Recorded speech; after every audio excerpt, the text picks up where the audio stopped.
I'd like to call the meeting to order. This is the regular meeting of the Clark County Board of Education. Let's first stand and observe a moment of silence. And during this moment of silence, I'd like for us to especially remember, of course, the families and students and staff that were killed or injured at Douglas High School in Parkland. David Nichols, who lost his mother, and Lorna Nichols and his father-in-law during the past month, and the husbands, grandparents, aunts, uncles, sister-in-laws, and other family members that our district has lost during this last month.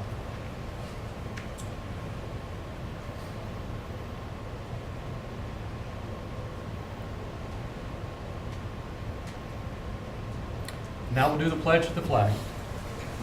I pledge allegiance to the flag of the United States of America and to the republic for which it stands, one nation, under God, indivisible, with liberty and justice for all. And Ms. Nance, for the notes, I have it starting at 6:33 p.m.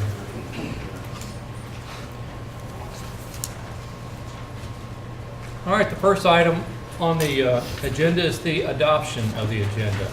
Is there any changes? I'd like to add one item to the consent item, if I could. It's the GRC academic team. They qualified this week for the state competition, and it was after the board agenda, everything went out. This just happened Monday, so I'd like to get it put on because their competition, the state competition, is on. The departure date's 3/17 on Saturday, and they return back on Monday evening, the 19th. It's in-state, it is an overnight, and it's paid by the activity fund.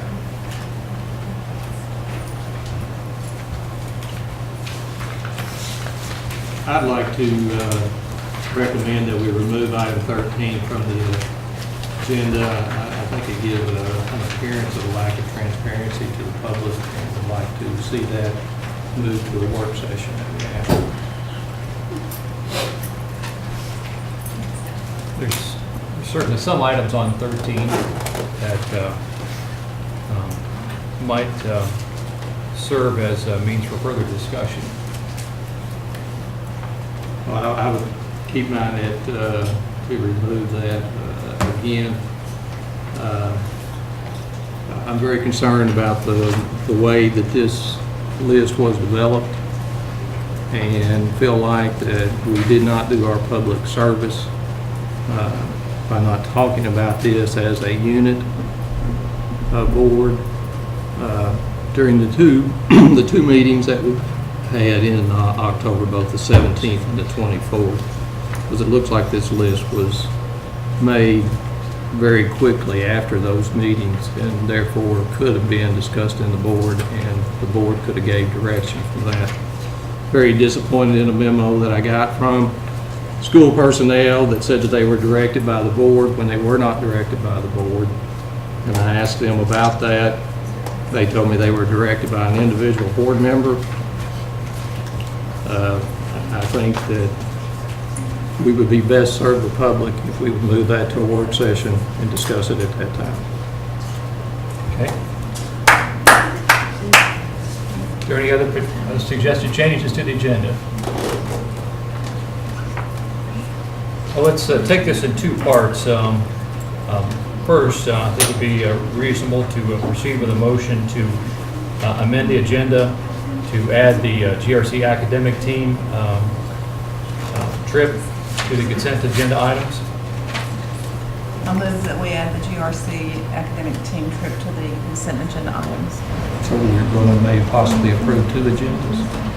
I think probably what makes the most sense is take these in two sections. Why would we just do one with both of them on there and then have someone make a motion to do the second one if it does not pass? I just wanted to handle it this way, just to knock one out and the other. So we have a motion on Mrs. Six. Is there a second? All right, so there's a no second to that approach. Then I think the second course would be to add the item about adding the GRC academic team and then removing item number 13 from the agenda.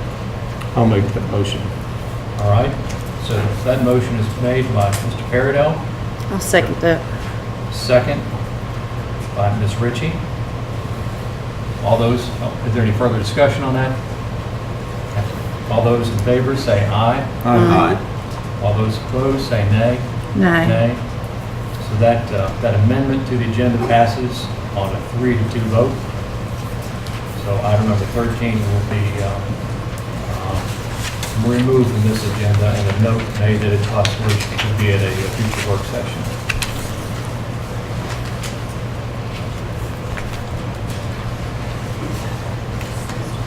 All righty.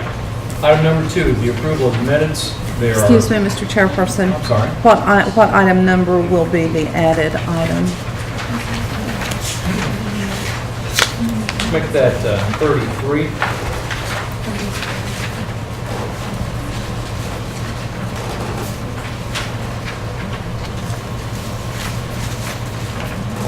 And certainly, we have the opportunity when we get to that to pull that out if we want additional information at that time. Next item on the agenda is the approval of the minutes. There were 1, 2, 3, 4 meetings that we had minutes in the packet. Is there any discussion about those minutes? One of them I wasn't here for. The one where it was, Yeah, the January 16th regular meeting where we 3 board members. were Yeah. there, So I probably should consider that separately. Okay. Is there any discussion then about the minutes for the December 12th, January the 23rd, and February the 6th meetings? Motion would be in order then to approve the minutes as had been included in the packet. I'll make that motion as written. Okay, motion by Mr. Peridot, I'll second. second by Dr. Kudak. All those in favor say aye. Aye. Any opposed? No. That passes 5-0. And secondly then, in regards to the minutes for the January 16th meeting, motion will be in order to, of the members that attended that meeting, to I approve move those. that we approve the January 16th, 2018 regular meeting minutes. I'll second. Okay. Motion by Mrs. Hicks, second by Dr. Kudak. All those in favor, say aye. Aye. So that passes 3-0, and 2 abstains because they were not able to attend that meeting.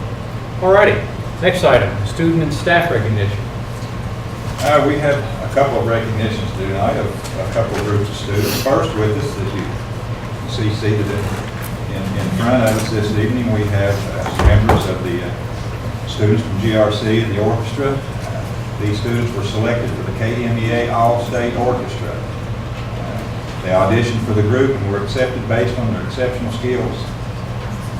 They did travel to Louisville in February to participate in the All-State Orchestra with other top players from around the state. And with us tonight, we have Elizabeth Stevens, who is a senior, plays the cello.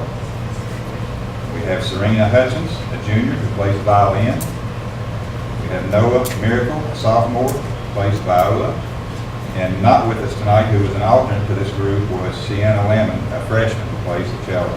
And then also with us tonight is Megan Cady, who is a member of the GRC quartet that you have seated in front of you tonight. I think they have a number they're going to play for us, and I have no idea what it's going to be. This is the Shostakovich Violin Quartet number 1. We're playing the first movement.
also add that with us also tonight is their instructor, and that's Miss Nicola Rohr. Thank you for bringing this group in. We have certificates, and we'll give you Sienna's also. And Megan, wasn't expecting Megan, and I'll have you one tomorrow. First was Elizabeth Stevens. Congratulations. Serena Hutchins. Congratulations. Noah Miracle. Congratulations, sir. And Megan, we'll get you one tomorrow. And then also we have one for Miss Rohr. Congratulations. Thank you again. Congratulations.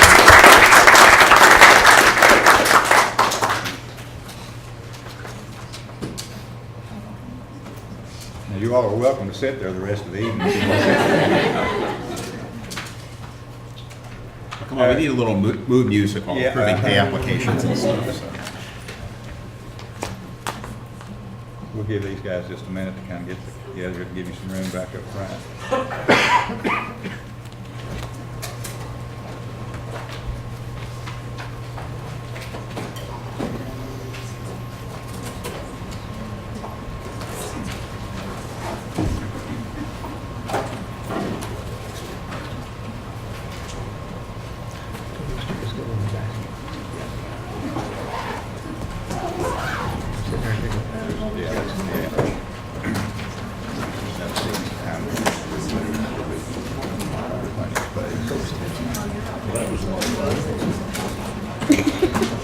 That was really just forgot about my whole day listening.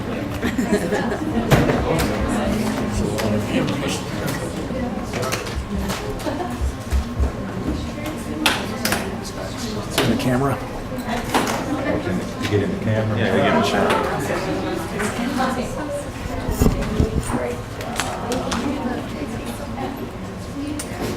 We have one other group, a group of students I'd like to recognize this evening. On Friday, February the 9th, the Robert D. Campbell Mock Trial team participated in the 2018 Kentucky Middle School Mock Trial State Tournament. The competition took place in Richmond, Kentucky at the courthouses downtown. RDC's, I think it was their 8th grade team, won the state championship, winning all 9 ballots over the course of 3 trials, while RDC's red team, which I think is their 7th grade team, placed in the top 4 teams. In addition to winning the championship, the following students gained individual awards. And I will, as I call your name, ask you to come up and be recognized. Yes. Excellent. Ben Riley, Best Attorney Award. I already had him on retainer too.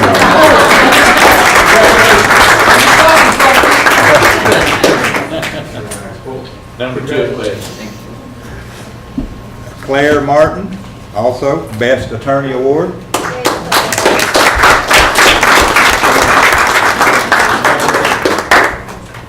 Gideon Wilson, Best Witness Award.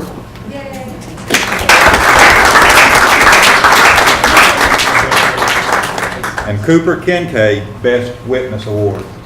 Cooper not with us? Yeah, you could make it tonight. Oh, sure, certainly. The team is coached by Amber Murphy, Alexandria Harris, and Logan Murphy. So congratulations to the group. I think that's the first time, and I think that broke a streak that maybe that Madison County had for a number of years. So we're extremely proud of this group. There's a good dude too. Are these up here? They're modest. State champions right there, ladies.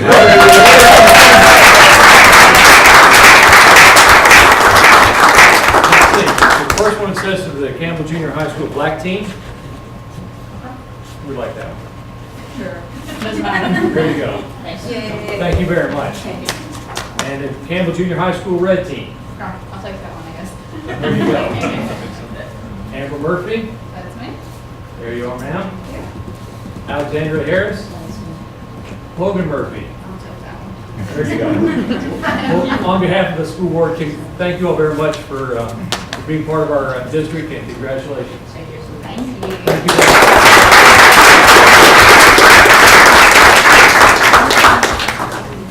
That's all the recognition. Okay.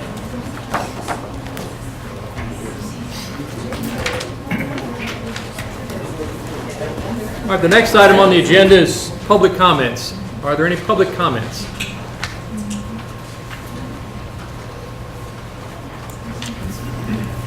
All righty, we have one gentleman signed up, Mike Rogers. Everybody running off? It's really not gonna be that long. Wife's got a meatloaf in the oven, and I told her I'd try to get back soon as I could. My name's Mike Rogers, lifelong resident of Winchester, Clark County. And my whole family, we were educated here in the Clark County school system, very proud of that. My entire family was educated at Fannie Bush Elementary School. And it was just a great opportunity for us to get educated here in Clark County and make the most of that. I'm here to speak on behalf of the athletic facilities, and I assumed the chairman role of the athletic facilities committee several years ago, and I think we approved that plan. Was it May of 2016? Can anyone? Was it May of 2016? And I actually drove by the other day. And I, haven't had a chance lately, and I drove by and I'm like, there doesn't look like there's a whole lot going on. And something just told me something was maybe going on or something. I just didn't have a good feeling about it. Then I went online today and I saw the agenda listed for today dealing with the facilities plan. Then I got here earlier and asked for the specific items that were on the agenda, especially pertaining to number 13. And I guess I'm saying I'm a little bit frustrated because I thought we fought the good fight and we approved the total plan last year. And all of us spent a lot of time, a lot of meetings and everything, and I thought we pretty well had it hammered out. Actually, we had, when I was on that committee, we were given numbers that said we could complete the entire project, that we would have enough money to complete the entire project. Well, by the time we got there, of course, we didn't. Mr. Rogers, could I Yes, have you sir. pause for just a second? Yes, sir. Since Mr. Rogers is discussing an item that was on the agenda but is no longer on the agenda, does anyone have an objection to him continuing to discuss this item at this point in time? No. Okay, No very problem. good. Keep it short. So I just want to make sure we're all compliant with everything. I Sorry for the fully interruption. understand that, and that would be a And hopefully practical. you'll come back at the meeting where we discuss. Trust me, yeah, I'll be at all of them, All right, like I have been. Sorry for the interruption, please continue on. It's all good, Scott. Anyway, like I said, I thought we had all that stuff hammered out, and we pretty much were sort of forced to concede to settle for a football stadium and a gym. And I thought by then, by settling for the football stadium and the gym, me being a very realistic person, I thought, well, at least we can get this, because we've never had anything like it. And all the things and all the plans I saw and all the excitement generated by all the different drawings and stuff were just so, I just dreamed about that day that we could walk into a facility and everybody say, wow, Clark County finally did something. I've been waiting 58 years for us to do something. And see all these proposed cuts and all this stuff, it just, I don't want to make it personal. It's not personal. But I'm here to advocate for every single citizen in Clark County, not just the taxpayers, not just the uneducated, not for the college degree people. I'm here advocating for all of Clark County. And I just hope that this board can come together and do it together, which appears there was something going on somewhere that surprised me, but I hope we can come together and let's do this thing the right way. Let's don't buy a new car without air conditioning. Let's get it with leather seats instead of cloth. It's just, we finally have a chance to do it.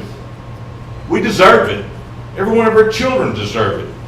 And I just please hope that as we move forward, that we can not just nitpick everything to death to save $100 for a hand dryer or $5,000 for this other thing. So I appreciate everyone's time. I told you I'd keep it short, and I look forward to seeing the progress we make.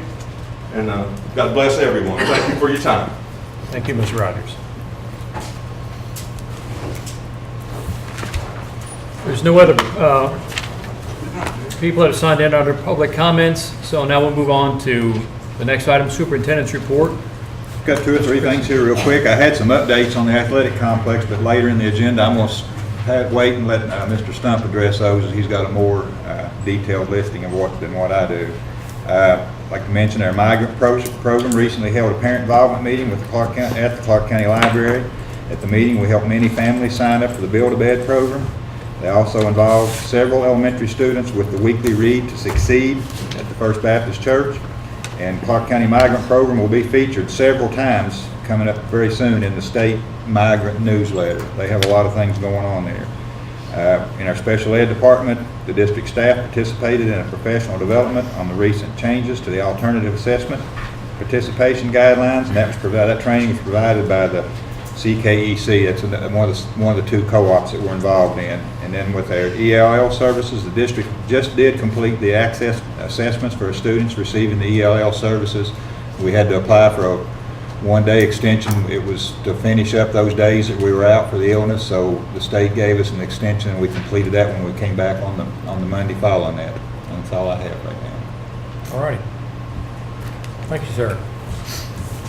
Move on to, excuse me, item number 4, the 5th month attendance update. Mr. Holland? Mr. Holland is out ill. I'm sorry? He's got the flu. He's got the flu, yeah, he has the flu. I didn't even think about that and look at it. You have it's probably, look, the most important thing he probably does is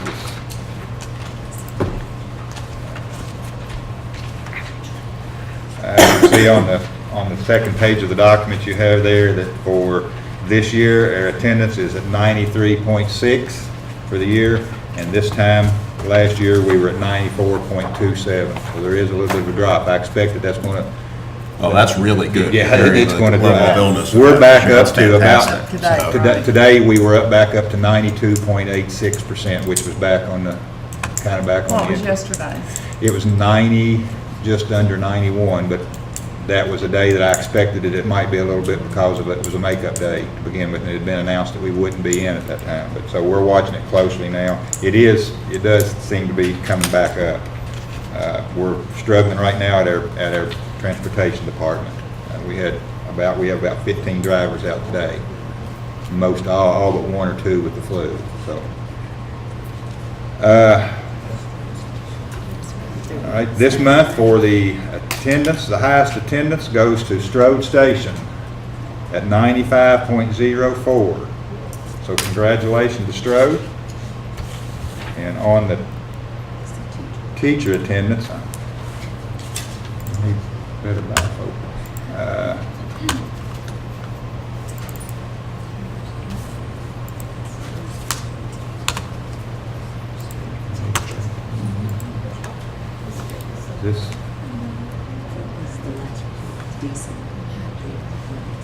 That was the last one, teachers in December. And just looking at here, it appears that December is the last one that he'd put together for the full month of the teachers, and that's Conkright Elementary teachers at 94.98% for the month. So congratulations to Conkright. Since last time we met, we've had 3 days out, right? I try to update my tally at every meeting. The 2 for The 2 illness illness and and One for weather. weather. Right, okay. And I don't have that one, and I'm not sure that he's even added that in to see what that takes us up to. That's 9. Of course, we made up one yesterday. Right. So that at 8. 29th, 30th.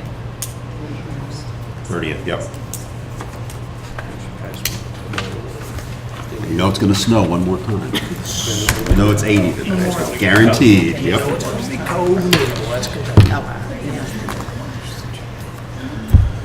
got 2 more days to burn.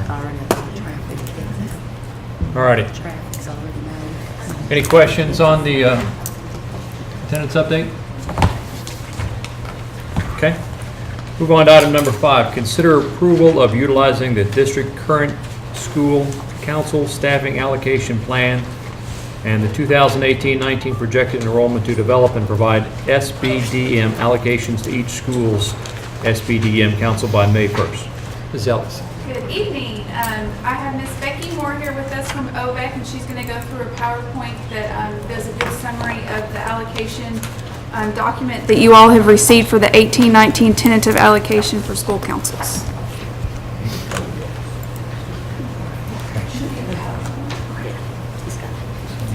Good evening. Evening.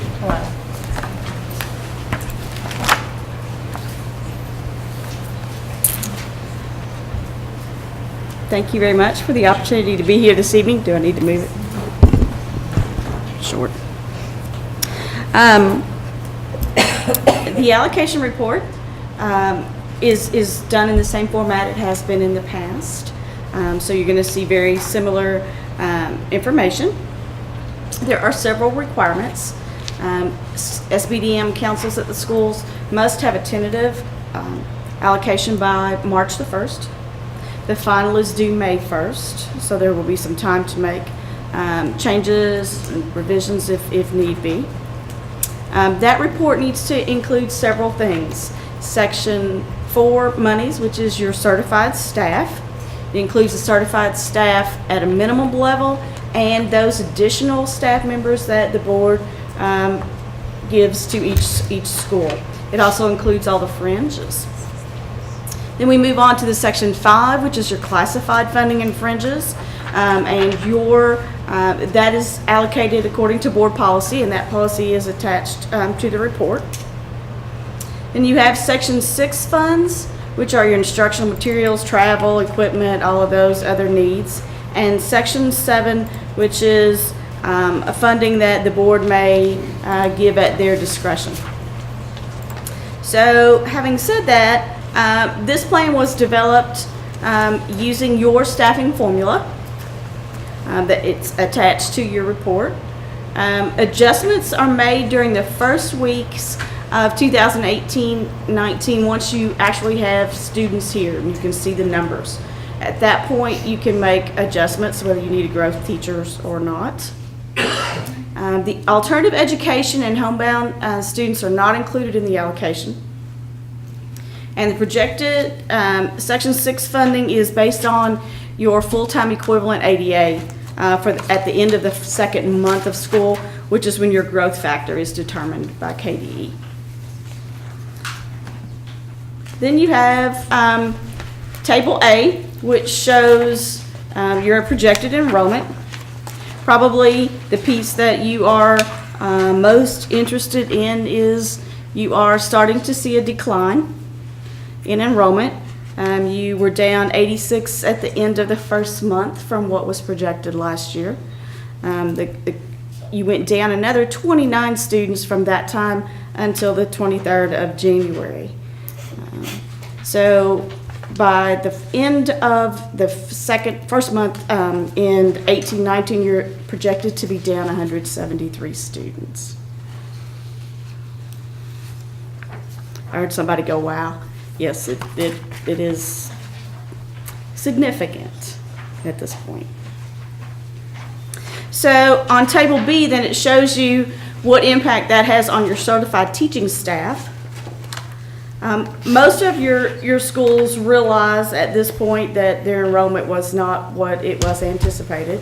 So I think most of them probably know that some reduction is going to occur.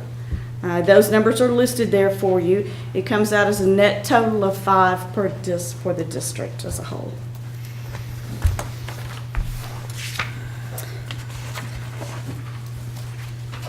You are, as a board, very generous with your allocations.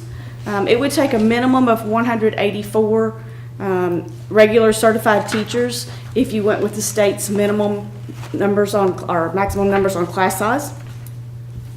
That 184 does not include your principals and media specialists that you will be allocating. It also ensures that your middle and high school teachers have no more than 150 students or equivalent to that on a 5-period day.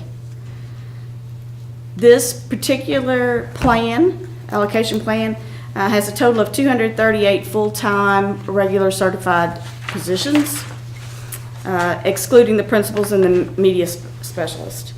And you know that your allocation plan is 24 for grades kindergarten through 3rd, 28 students for grade 4, 29 5 through 8, and then 31 for your high school 9 through 12. On the next table, you might see a little bit of difference on your pupil-teacher ratio. That's due to the rounding in the formulas and the teaching staff that you have.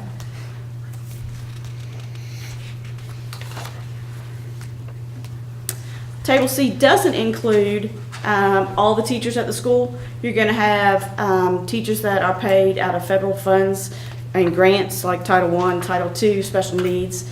None of those teachers are included in your allocations. And what that does is when those teachers have classes, then your actual class sizes are reduced when they are pulled out for those particular programs. Your other certified personnel is exactly the same as it was last year in Table D. There's no change there at all. We're still at 28. Your classified positions are almost exactly the same. You are losing one instructional aide with this plan. That's due to a kindergarten, reducing kindergarten classrooms. So one for the district. In your Section 6 funding, the state is still at a seat base of $3,981, has been there. This is the 5th year, I believe, we've been at that base. And in Section 6 funding, you allocate $139.34 per pupil in ADA. That's 3.5% of the seat base. That will be adjusted again at the end of the 2nd month with the growth factor. It happens every year at that time. Section 7 monies used to be called by principals the wish list. Those are those additional needs and things that the board can fund at their discretion. There are 2 ways to do that. One is by per pupil. The other is as a part of the school council's need assessment. So you have 2 options there. This plan does not include any of the Section 7 funding at this time. And I would not at this point recommend that you include Section 7 funding because of the concerns with the state funding and the budget that may be handed down to us. It may impact us quite negatively. So I would wait on the Section 7 funds. Does anyone have any questions at this point? Do you consider that we are safe with our current 238 projected certified staffing?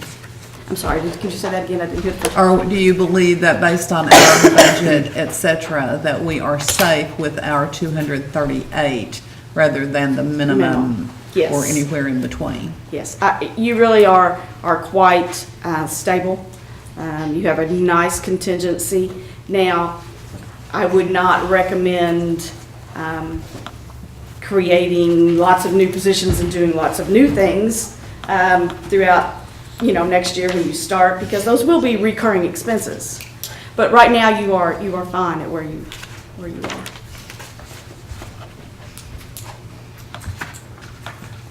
I had a question regarding the estimations, projections for kindergarten enrollment. I had heard a number bandied around, and we thought that because of the cutoff change, the date changed to August 1st, that we might have 40 students that essentially were deferred and will be rolling into this next year. Was that taken into account in your projections? Yes, because we look at the number of live births per year. So those are calculated. So even though you're gaining those 40, you're still losing the August 1st to October as you would have last year. So you should balance out.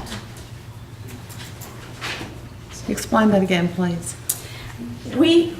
When I do the report, I calculate it on the average of live births, percentage that have enrolled in your schools in the past. So even though you lost kids this year from a one-time event, That should correct itself next year, because you will have from August 1 to, yeah, so you'll still miss those kids, but yet you're gaining the ones you had from last year. So it should fill in and be pretty consistent now. Let me phrase it a different way, see if I understand it correctly. You're saying, give or take, that 40 that were missed, that's essentially going to be missed, that'll just keep rolling Every on time. forward. Yeah, it's going to There roll won't be forward. any catch-up because of it. Okay. You'll see the catch-up if the enrollment increases. You'll see it then, and we'll be dealing with, that's where, if what's estimated, the enrollment is higher than what's estimated, we do the fifth day teachers, and we catch up there. You know, I know we're basing it on numbers that's here right now, but when you look at the preschool, we've got the highest enrollment in preschool that we've ever had. To me, that says, that's a clue that we're going to start to see an increased enrollment in kindergarten as this group grows forward. Since the final numbers are due on May 1st, I guess practically, what is the impact of if this is approved the way it's been presented? Well, it is, you need to approve a plan by, or tonight, because Mr. Christie has to legally give councils a tentative allocation by March the 1st. And you probably won't meet again until March the 1st. All the principals usually sign a statement that they've received this tentative information and that it is subject to change based on funding and numbers and all of those things. And we try to firm it up before May 1st, so they have a more concrete number. It allows the councils to kind of prioritize what things are in their plan at this time, and they can go back and adjust that as well when they get their final one in May.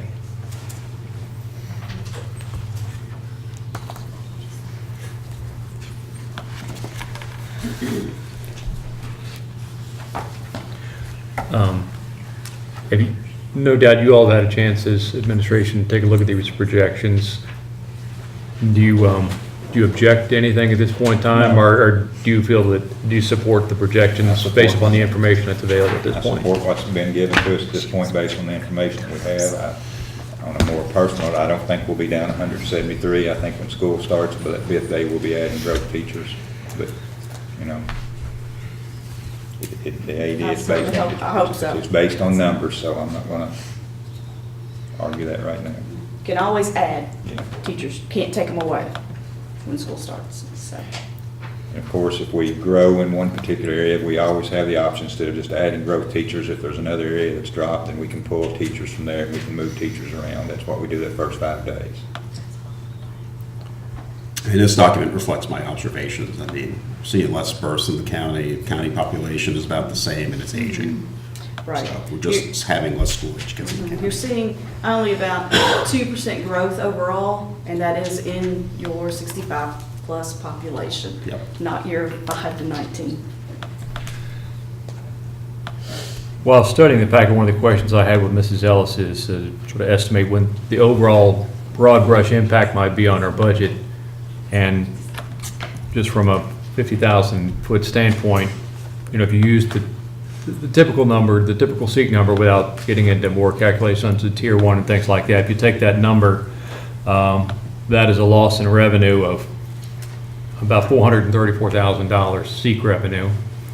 And of course, offsetting it would be the savings, I guess the budget savings from the teachers of about $260,000, but it still leaves us with a $174,000 hole. So, and I'm sure you've seen it several times before that, you know, we have so many fixed costs out there that when you have declines like this, it sends a big arrow right down through the center of your budget. Yes. It's certainly not offset by you know, the change in teacher count.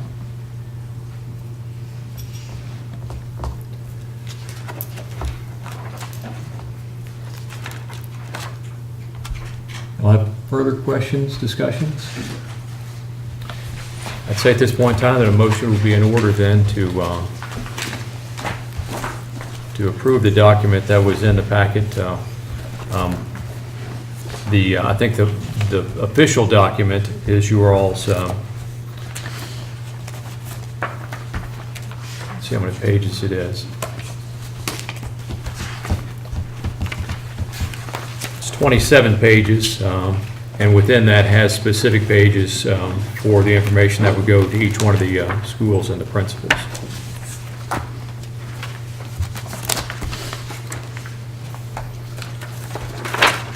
Do we hear any motion? I would move that we approve the 2018-19 tentative allocation to school councils. All right, so your motion is that we approve the 2018 tentative allocation to school councils as was described in this I would document. describe it in that. All righty, we have a motion by Mr. Paradell. Is there a second? I'll second it. Second by Dr. Kudak. Is there any further discussion? Okay, we'll go ahead and vote then. All those in favor of that motion, say aye. Aye. Aye. That motion passes 5-0. Thank you, ma'am. All righty, next item, number 6, consider approval of the 2018-19 contract with OVEC Financial Services. This Yeah. is the same contract that has been presented several years in a row now. We're just asking that the board renew it for this next school year.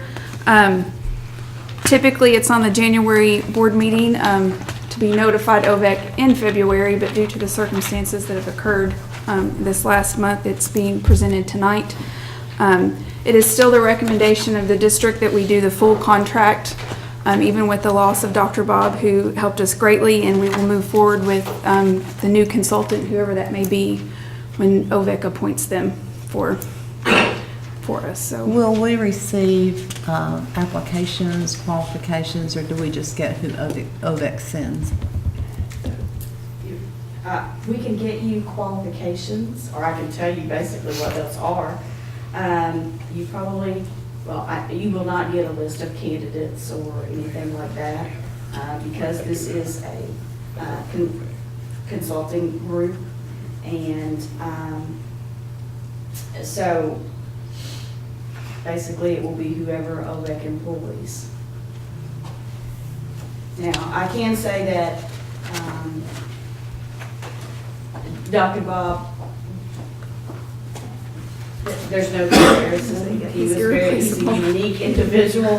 He has so very much knowledge in the finance arena.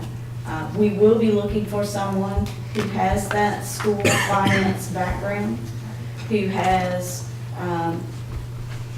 worked with or has served as a school finance officer, as well as worked either as a superintendent or close at KDE at one of the finance offices, so that we get somebody with a great deal of expertise. It will not be just somebody that's retired and looking for a position. It can't be. There's too much involved with the finances to do that. So the person will have a very strong background. That is basically the only qualification, is that they have school finance and that they know it backwards and forward. Is there a specified number of years of experience in school finance? We have not done that or set a limit.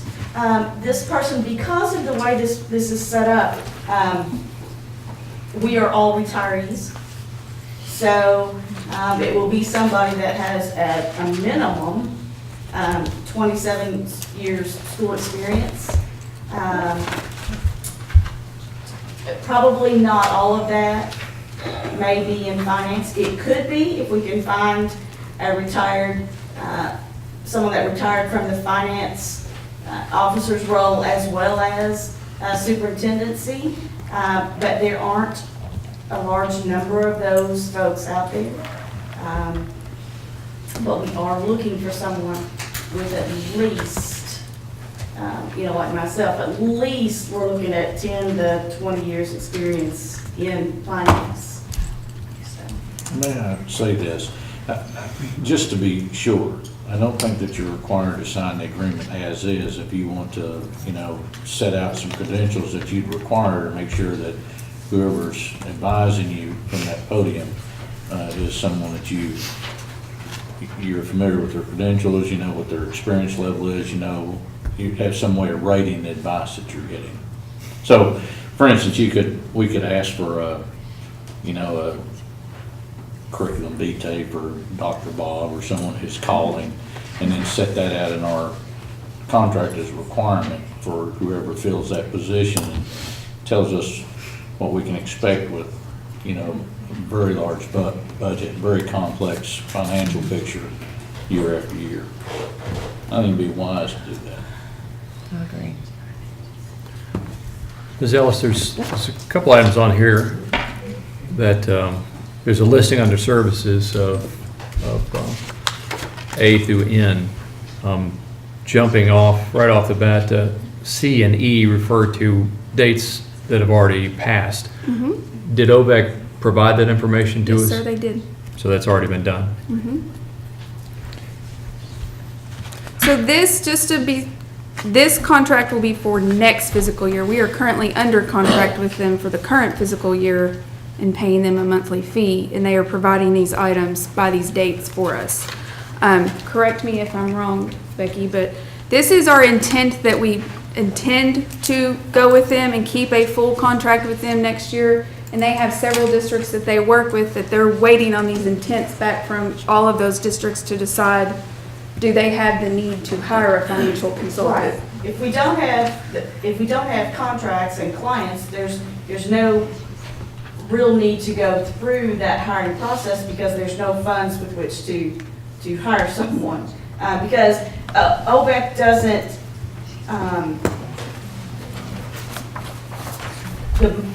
the contract money is how the salaries are paid. There's no additional monies from OVAC or state monies or anything like it. It's totally out of the contract. That's why we only work a few days a year. I mean, I work 80 days a year. And Dr. Bob worked 100 days a year. So you're not, we were trying to decide and determine at OVAC the need to move forward with this process. So what I'm hearing from you is that the district would like to continue the service. You would like to know that the person who is going to replace Dr. Bob has a specific set of qualifications that meet your specific needs. Is that correct? And all I can tell you at this point is we have not started the interview process. And that I have 2 more board meetings this month, and I will have a feel for our client districts and whether we need to move forward. I will tell you this. If you were to approve a contract, the contracts are written such that either party can cancel at any time. Mm-hmm. So, you could say, oh, well, that person doesn't meet our needs, we don't want that service, and cancel. And there's no penalty as such or any repercussions for doing so. So it's not for the full year if we decide we don't like it? It is a full year contract. Okay. But if you don't, if something happens and you are not satisfied, you can just put in writing that you are not satisfied and wish to withdraw from the contract, and that's the end of that. Even if it's not the end of the contract period? Yes. So, I think it says within 30 days. I have to read it again. That just gives us time to get the paperwork and those days paid and so on and so forth, in case there was any. Just as a further suggestion, I don't see it. I don't see that. Okay, maybe As I It's said- the intent to renew, but not. Item I don't see it, I 2. don't see it yet. Okay. Let's put it that way. And Mrs. Ellis, let me clarify. I was looking at last year's contract, so okay. forget the date comment. Oh, okay. But So that particular clause is not currently in the document, But you feel that that's something that, We have always done that, or well, I shouldn't say that. For the last 3 years, we have done that. If there was a need to withdraw, it was on either parties. For either party, we have just honored that. Because quite honestly, at Dr. Bob's passing, oh my, what? But we have gotten some help and with some different things, and fortunately, this is a report that I usually do anyway, so that was no issue. But, you know, we debated on what to do, but Bob, I'm sure, well, when Bob was in the hospital, he said, finish this year, finish this year. So I am trying with all my heart to honor his request and make sure that this year is finished to your satisfaction. And then we'll move forward to next year and see what happens. So this contract that would be effective based on the contract, July 1, 2018 to June 30, 2019, the contract may be renewed upon written notice and agreement by both parties. Either party shall provide written notice of intent to renew no later than February 15, 2019. But there's nothing that says about getting out of the contract. All right. And like I said, Dr. Bob wrote this because you had it for your January board Yes. meeting. So I don't Yeah, have he had already provided copies of it. those. But of course, it can be amended to include that. That's your call. But I do know that it has happened in the past. It had happened this year. You know, some folks said, I'm done. So, How many folks do you all have in the OVEC cooperative who who provide these services to districts? currently it's me. How many districts do you have? I have 9. And you work 80 days a year. So we're Well, getting. there are 3 of There were- us. Okay, that's what I'm asking. Yeah, How many there- folks okay, do that work? There were 3 of us. Okay. Now there are 2. So my days have gone up. I couldn't do it on that, so my contract days have increased. But we are looking for someone, you know, or will be, to take over Dr. Bob's part. Can I offer you this for thought? I dare say that you renewed this contract just as a matter of practice or matter of course, year after year, because of your familiarity with the Yes. very expert advice that Dr. Bob offered. Yes. Absolutely. He made you feel comfortable, you knew what you were getting into. I think it's in the room that OVEC's not sure who may be next, and so I think that leaves you wondering who may offer you advice. And to the point that if you're dissatisfied that you could get out of this contract later, I agree that you could amend the language and get that provision, but that may be more late than you've ever been in your life by that time, because you're really talking about the most complex stuff that you do here. These, projecting enrollments that are tied to funding and budgets. I'd suggest that whatever set of qualifications that OVEC plans to survey the field for, looking for candidates, be included in this contract in terms of credentials that are required. Then they know who they're looking for, and you know who you expect, so that it's not, we don't find out after the fact, what the background was. and on the flip side, perhaps OVEC is interested in you get a sense of whether Clark County would like to move forward. Because, let's say the sense is, well, we don't want to do it anymore, well, you wouldn't even waste your time. But if we have a sense that if somebody who can give us services that reasonably approximated what we had in the past from Dr. Bob, then I think we probably would want to move forward. And then what I'm picking up from Mr. Elkins, he's essentially suggesting that we certainly take action on the contract as it's written now, because we don't have proposed wording that would include an early termination clause, and then that would specify the calculation of payment in that case. I believe you're suggesting that for our consideration. I think you've got a good thing going.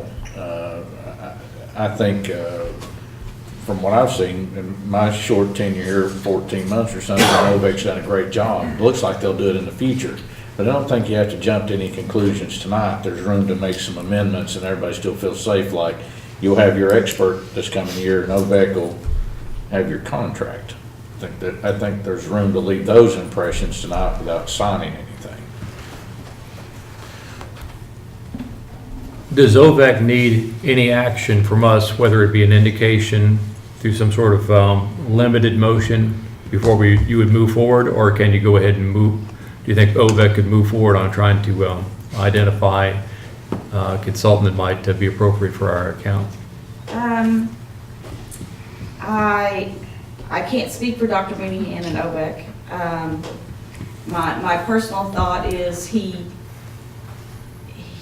we, depending upon the next two districts, and their thoughts will determine whether we need to move forward or not. Honestly, I have two districts that, and as Dr. Bob always has said, his idea is to work himself out of a job, to make sure that the school districts are comfortable that they've learned those particular skills and that they can move forward on their own. And I can say you have excellent staff. Alicia is absolutely top-notch. You've done extremely well there. Mr. Christie knows that they know their stuff. So I don't think that is an issue. I think Alicia feels like, maybe another year. What I will do is share with OVAC that you are, if the person hired can meet the standards that you set forth, that you would be interested in continuing the contract. The glitch is going to be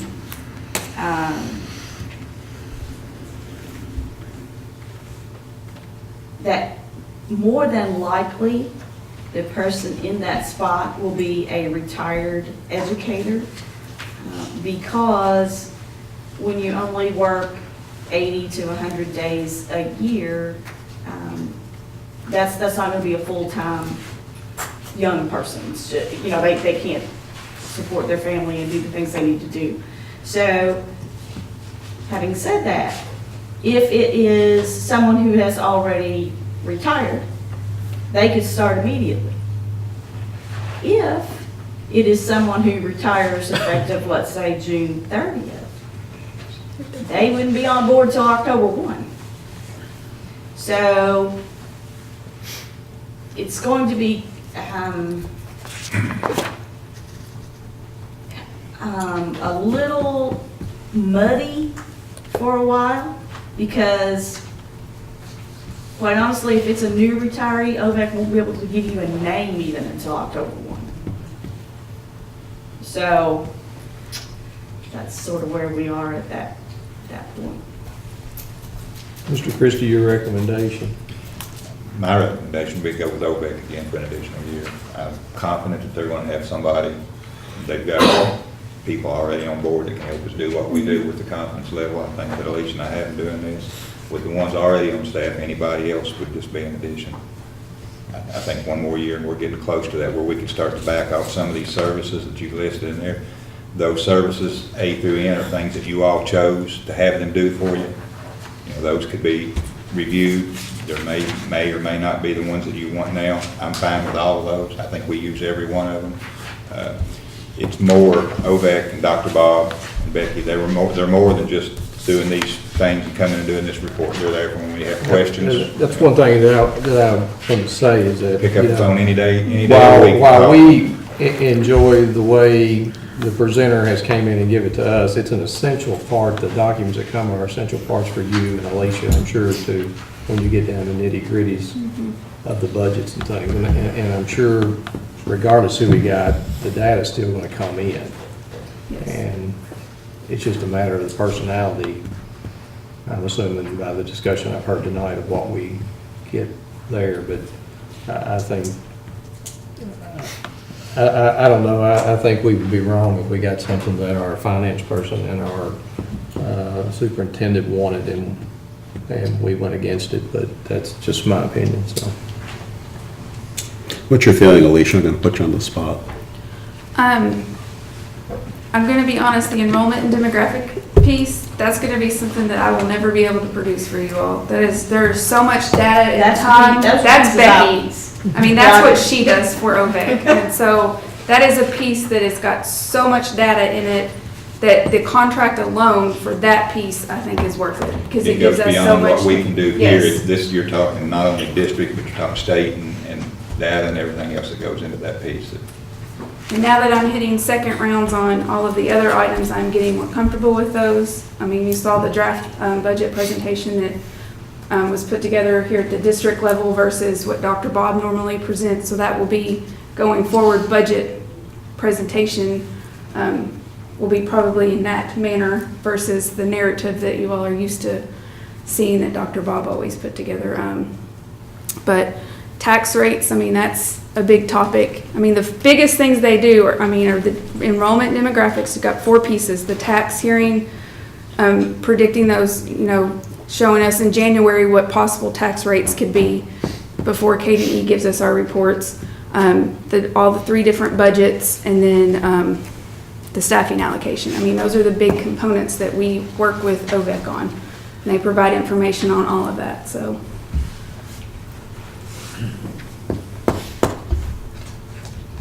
This contract that's in front of us starts July 1st.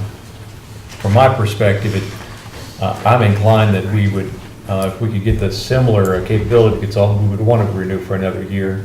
But it seems like since it's February 20th now, that we probably have at least another month if we wanted to ask Mr. Elkins to meet with the OVEC folks and perhaps add the language in there that would be reflective of what's in some of the other contracts that would give us a 30-day out if it didn't work out. Would that be problematic on your all's end? To push this off for another month and let our attorney meet with you all? That would be fine. I mean, I can't speak for Dr. Mooneyhan and his availability and meeting and those kinds of things. And honestly, Dr. Mooneyhan and OVEC have never, Bob has written all the contracts, always. They have never assisted in that writing process. So I will need to do a little research and see honestly how involved they want to get. Well, could they review wording that our attorney would send for those items that we have concerns about? Right, that would be fine. Would that even require a meeting between? The only concern I've heard is the 30-day out. Yes. If that's the only thing, I don't know why you couldn't approve a contract with the addition of, upon our attorney's approval, that the 30-day out statement is in there. Well, I guess you have the 2 components. You have the 30-day out, and the review then of how do we credentials. calculate what funds would be due? Did I understand correctly a little while ago that you said in some of the other districts, you think that they have contracts that have 30-day out language in there? I don't know if the contract has that language. I know we have done Okay. that in the past and let it. You've allowed them out. We've allowed them out, if they were dissatisfied or wanted out. Or funded, there are occasions where the funding is just not there. So let me then try to reflect what I think you said was that one approach would be to approve it with instructions for the attorney, conditional approval that he would be able to successfully negotiate to his satisfaction a 30-day out clause that probably would also, on the second component, would either do a simple divide by 12 on the contract for any remaining months, or would leave that negotiation up to him. And then the advantage is we could go ahead and have this issue behind us as opposed to having to bring it up again a month from now. I don't understand the monthly things for the rest of the Well, contract. it's an annual contract. Right, and we're good now through June. Right, but. We they'll pay let on a us- month, they bill us monthly and we Oh. pay monthly. Right, but under the new proposed contract, if it's approved with that conditional instruction for Mr. Elkins, if he gets the 30 days put in there, then we need to find out if we get to December of 2018 and want to cancel it, how much do we owe then? We just simply divide by the number of months we used it, or what? I mean, we need to know. I mean, we could have a It's in the contract just contract right without. now that you're paying 4 equal payments. If that's the way it's written now, so that would take another. I think I could put some very easy to understand prorate language in there, that would allow both parties to understand what the, what payment was due or due to be refunded. Prorate monthly? Okay. So then it seems like an approach would be to have a motion that would approve the contract condition upon Mr. Elkins negotiating a 30-day cancellation clause that would have associated proration of the remaining fees done monthly. That would be one path. Another path would be simply to put this off for a month and let him actually conduct those negotiations and have a contract in front of us.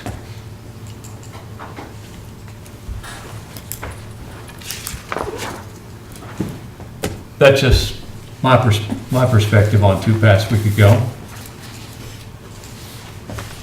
So, would the board like to continue to have discussion about this, or is there a motion out there that you all would like to make on this item?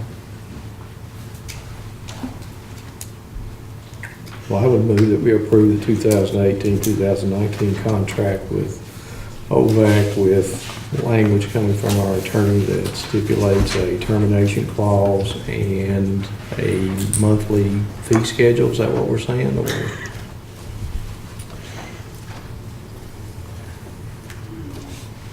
I'd rather ease our finances mine so for a month than let it keep on going. Could I ask for clarification of your motion of you said a termination clause, would a 30-day notice termination clause That be would be sufficient? Okay, with a 30-day notice termination clause, and would a pro rata monthly fee amount, there's probably more precise words than that, would you also allow that to be part of your motion? That sounds good. You got a 30-day out clause, it doesn't matter what it is a month. Does it? I mean, Well, If you pay by the quarter, Yeah. Because right now we're paying by the, They're billing, they bill us monthly. and do we pay monthly or quarterly? We pay monthly. doesn't the contract say quarterly? It does, Well, but they so bill we us have- Well, in the monthly. contract that is anyway. okay, so we have a motion by Mr. Peridot. Is there a second? I'll second it. Is there a second by Dr. Kudak? Would you all like to have further discussion and/or clarification of the motion? I would like to hear the wording of the motion that we will actually vote on. Okay. Here's for my notes what I think the motion is. And Ms. Peridot, if you would jump in and clarify if I've got anything wrong here. Mr. Peridot's motion is that we approve the contract 2018-19. 2018-19 OVAC. per the wording that was included in item 6 of our packet, with the stipulation that our attorney negotiate a satisfactory 30-day notice termination clause and an associated pro rata fee schedule for fee amount due for any months utilized of a contract that may be canceled early. Do we really need that last part? I'm not sure we do. I I can was see it. trying to clarify what,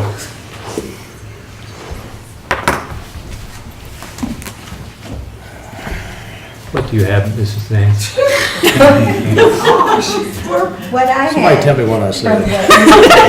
Well, of course, we want to get this right. We don't want you to have to figure it out 2 weeks from now, what we say. What I got the first time was that he was considering approval of the 2018-2019 contract with OFAC Financial Services with our attorney adopting a 30-day notice termination clause, and then you added, and the pro rata fee amount due. That, it can stop right there, can't it? Yes. Thanks, Harleen. Yes, I think so. Just like have your wife, but. Is that satisfactory to you, motion maker, sir? That's fine with my motion. All righty, and okay with you? Second? Can we have a vote? All righty, any further discussion? No. All righty, no further discussion. All right, we have a motion on the floor, call for a vote. All those in favor say aye. Aye. Looks like the motion passes 5-0 as amended and as accurately transcribed. Man, thank you, man. It's 7:48, we good to move on? Or do y'all need to take a break of any sorts? When It's will young. the break be if we don't take it now? What? When will the break be if we don't take it now? Whatever the pleasure of my fellow board members might be. At 10. But you got about that much longer to go in this one. Tell you We're what, We'd like to go back. halfway through. tell you what, it's like trying to, Sorry, Dr. did y'all want to take a break then? Yes. I think they All right. said that. Upon the indication of several members of the board, we'll take a break at 7:49 and return back in approximately 10 minutes. It's like herding cats, isn't it? Tonight's one of those nights, the wife's going, what the hell were you talking about for so long? You can play- What could be that important? you can say-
Conservation Savings Project in the amount of $161,023.50. Mr. Stump is currently probably making photocopies of an item for number 9. So we shall wait.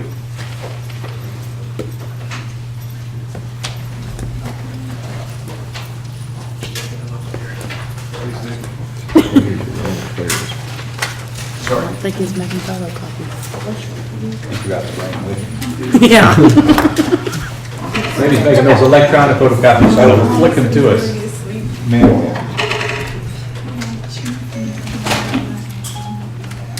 Mr. Stump, number 7 is yours. Number 7 is my pay up to PSI. Yes. Okay, if I could just bring your attention to that pay app, I need to explain a few things to you. We've had some changes to it. We informed PSI that we would not approve any additional submittals of payment until they correctly reflected the board's payment of $1,465,966 in direct purchase orders for the Simcoe air handling units.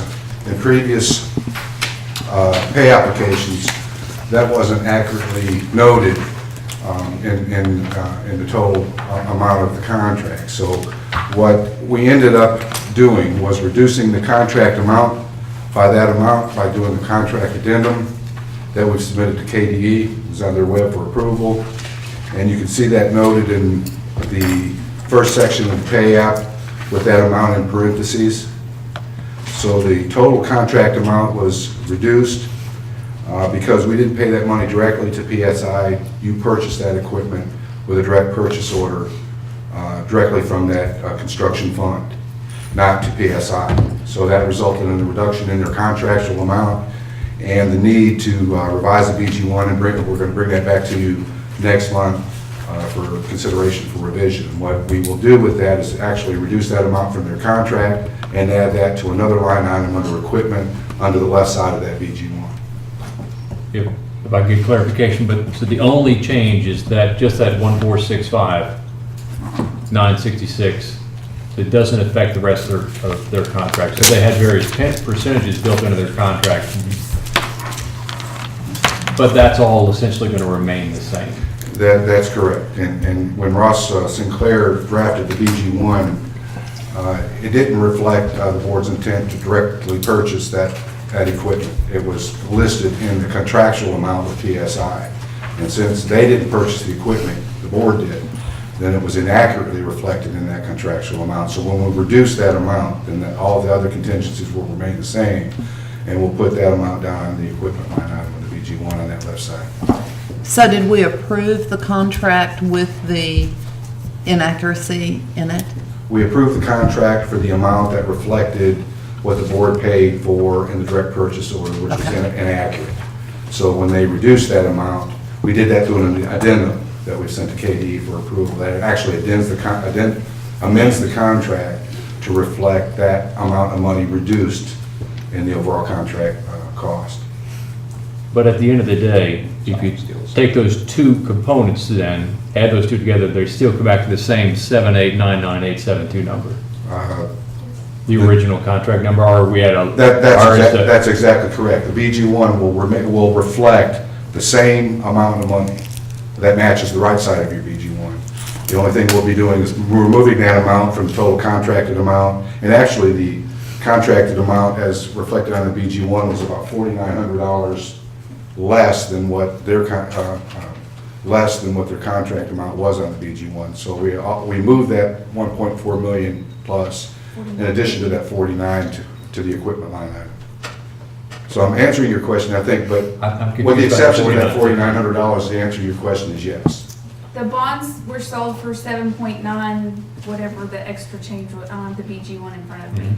And what they have listed on their pay app is 7.8 million. So the difference between the two is $4,950. So basically, we want our BG1 to reflect exactly what their contract is, which is now that 6.433 million. And then the additional is all down on the equipment line Because at the end of the day, when I have to file a BG5 to close this project out, they are gonna turn in that they only got paid 6.4, so our BG1 has to reflect 6.4 on that contract line. So it was a $4,900 to our advantage. Thanks. It's 49.50 to our advantage. So we should have money left over at the end of the day. This particular mechanism of us paying it directly, and obviously the sales tax savings, I presume it was always anticipated to do it that way, or was this a revised? It was always anticipated to do that. In fact, we've done the exact same thing on the Campbell project, and I think even projects prior to that. It was always the original intent. But I was becoming concerned that it wasn't reflected in the payouts. You know, the balance to finish always included that 1.4 million. Now, the pay application reflects the balance to finish as having reduced that overall amount by that 1.4 million. It's accurate now. Which now your balance, after this pay app, your balance to finish will be $2,387,574.50. Taking into consideration the 1.4 million. The notes I have from a year ago reflect the 7899872 numbers. So Well, actually, I have a copy of the revised BG1 that she made up that we'll be presenting to you next month with a new contractual amount of $6,433,906.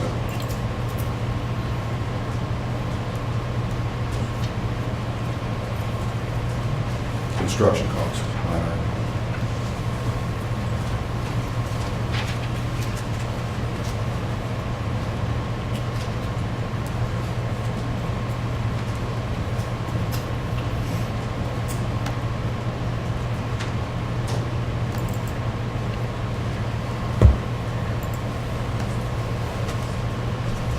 Other further questions on as we go along?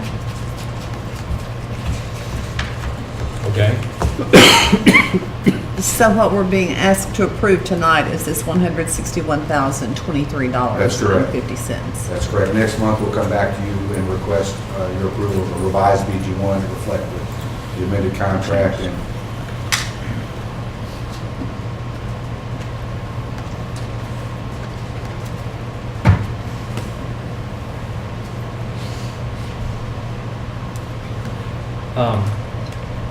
The items that were on there, there's backup on all the work they've done so far.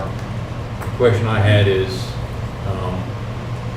specifically on some of the water saving fixtures at the Campbell facility, whether as they were putting the plan into place, whether the fixtures that they actually ended up replacing corresponded with what they had additionally proposed. And I think at this point in time, you don't have the answer to that. And so if you could then, as we go along, get closer towards the end of this, find out on a specific basis, did they actually, in terms of what they said they would replace and what they replaced in reality, because there might have been some valid reasons not to replace it. well, I think the net replacement is the question. I knew that in the contract, they were proposed that the plumber guy, the contractor, would inspect the fixtures and determine whether or not they made a certain criteria, and if they did not, they'd be replaced. If they met that, they would not replace it. I want to know, I think what you're asking is, how close did we come to the quote that said we should replace this many fixtures, and how far off are we on that actual replacement? If the quote said, I don't know, they'll replace 50 fixtures, and they decided they only needed, or only should replace 45, then there ought to be a future adjustment of a net 5. And that's what information I do not have for you at this time. We're waiting for the shop runs. But there's certainly time and money left. We can There's finalize that. And as we get closer to the end, we'll naturally want to confirm that on all the items on an item by item basis. Exactly. Light fixtures, quotes, etc. We still have at least another summer ahead of us. And I attached a summary of progression of the work to your transmittal as well. As you proposed. You want further questions and discussion? Okay. seems like a motion would be in order at this point in time to approve pay application number 9, performance services for the Guaranteed Energy Conservation Savings Project, PHE 17-178, the amount of $161,023.50. Make the motion. Ms. Ritchie making the motion. Is there a second? I'll second. Second by Mr. Farado. Any further discussion on this motion?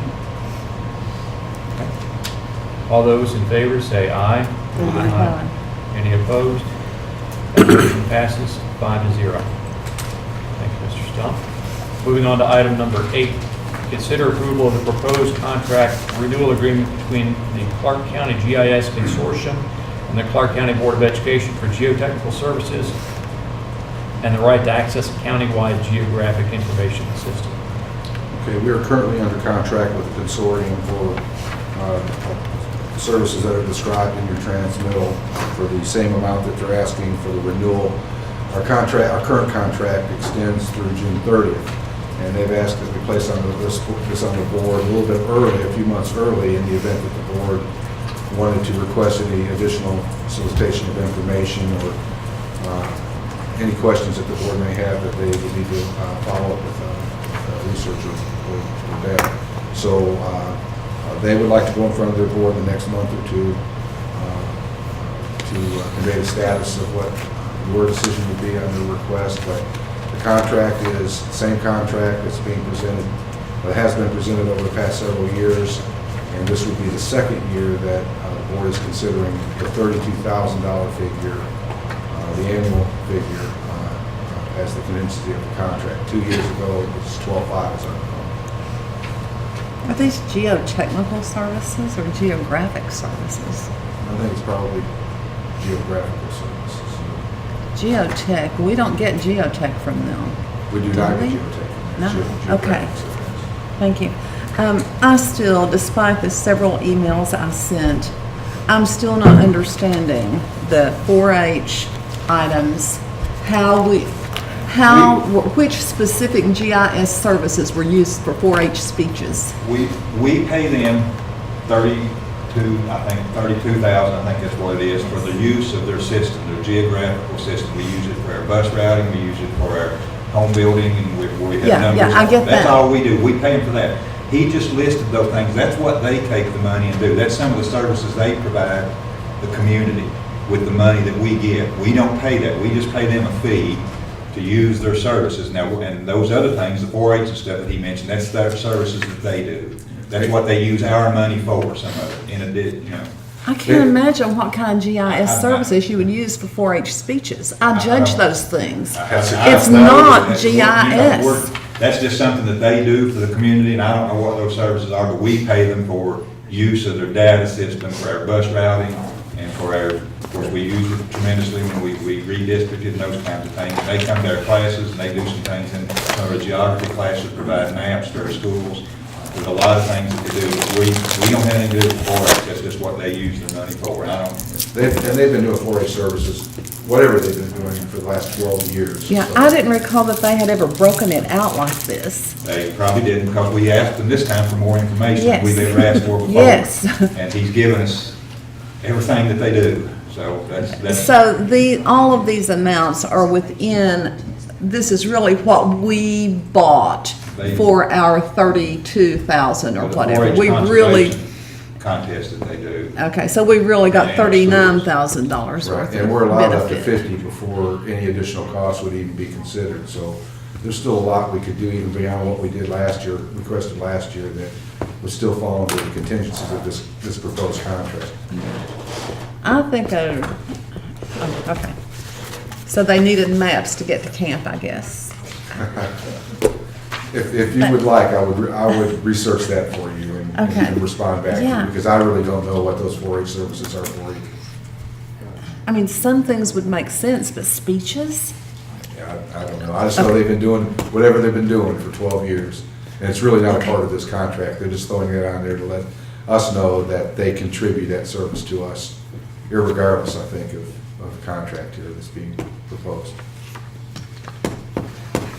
in terms of the amount, that the history I saw was 2015, that was the 12.5, and then 2016 was 32,000. 2017, 32,000, so this would be the third year, 32,000. And I think the first year, we We were just partial partners, we weren't a full partner, we were limited in what we could we do. paid the full 32 because of how the year fell. We got a good benefit because of how the year fell. I'm not really sure I understand it enough to explain it, but that 3 years ago, we were delayed in asking the board for money, or they were delayed in asking us to ask the board for money, and it was to our advantage. We ended up not paying them for 6 months, and they waived that. They waived that additional fee that was owed to them if we went with the 32,000. That was the deal. It seems like the history is 2 or 3 years, we paid $12,500 a year, then going back to 14, 12, and then it jumped up to 32. It increased. Without considerably extending the length of our meeting, since I wasn't around for that time frame, what changed to move us from 12.5 to 32,000 in terms of the scope of what they did? Well, you're asking me to remember from 3 years ago, and I'll do my best. As I remember that discussion, Mr. Heisel, it was that they'd been intending on asking us for this increase for a number of years, and for whatever reason did not. They were afraid that, I guess, the board would discontinue their partnership, but even for years beyond 2 or 3 years ago, when they calculated the total cost of the database and maintaining the program and versus the number of partners that were involved,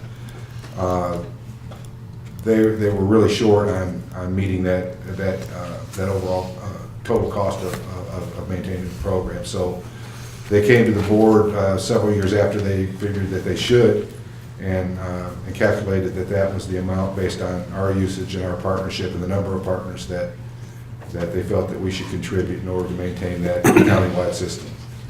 The other partners are listed on your transmittal. I mean, we're the city, the tax valuation office, and for several others. We had a very vigorous debate about the time about whether it was worth the extra money, so. Yeah, and they hired some extra people because the database started getting so large, which increased costs, but they're staying pretty consistent with the 32,000. I don't anticipate any additional increase at any point in the near future. Yeah, looking back at the history in 2016, it seemed like it was on 2, if not more, agendas and kept getting pushed off. Yeah, there was a lot of discussion about it. Yeah, so. that's why we brought it over. We kind of balked we as took a board, about but- 3 months talking about it. So. They have us in a situation where we really need to use the database. Yeah.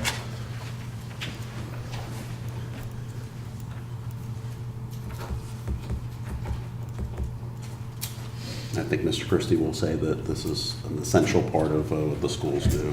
You can't run bus routes, a lot of things. Well, I mean, we you can't. could, but it would be very. It would be hard. difficult. And this is a much more accurate way of doing it. It tells us the number of kids in each household. I mean, it ties right in with our unit system.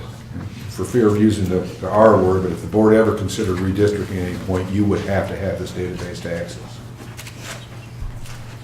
Well, couldn't we wait till then to get it? Yeah. Actually, I think they raised the price after. Well, we did look at cost for individual services. We did. Yeah. And they're gonna get you one way or the other. Yeah, they would allow us to bill that way.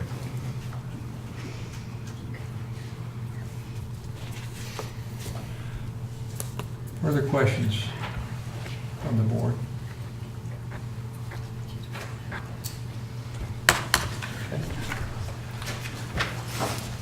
Seems like a motion then would be in order to either approve or not approve this proposed contract renewal. I'll move that we consider approval of the proposed contract renewal agreement between the Clark County GIS Consortium and the Clark County Board of Education for, find me another word, Judy, instead of It's geographic services. services and the right to access a countywide geographic information system in an amount not to exceed $32,000. A motion by Dr. Kudak, Second. second second by Mrs. Hicks. Any further discussion? All right, let's go ahead and take a vote then on the motion. All those in favor, say aye. Aye. None opposed, motion passes 5-0. Thank you. Item number 9, consider approval of pay application number 1514 to Ross Tarrant Architects for construction administration services related to George Rogers Park High School Gymnasium and Athletic Fields project in the amount of $18,169.68. Okay, for your construction administration, primarily services from your architects. During break, Scott asked, this is a pay application that combines both December and January. We had an issue during, I think it was December, where a lot of items got tabled because we didn't have quorum, or, pretty confusing situation to where we couldn't address the pay application at that particular point in time. So this application reflects 2 payments, and this is what they submitted for a request for 2 months payment for those services. And as I shared with Mr. Heisel, I was in my office trying to find the previous application they submitted last month, and it's on my computer, and I didn't have time to boot my computer up to get that before I come back in here today. So that is invoice number 13 dated 12/31/2017, the amount of $9,144.67. That's correct, and this invoice adds that plus the additional invoice for January services.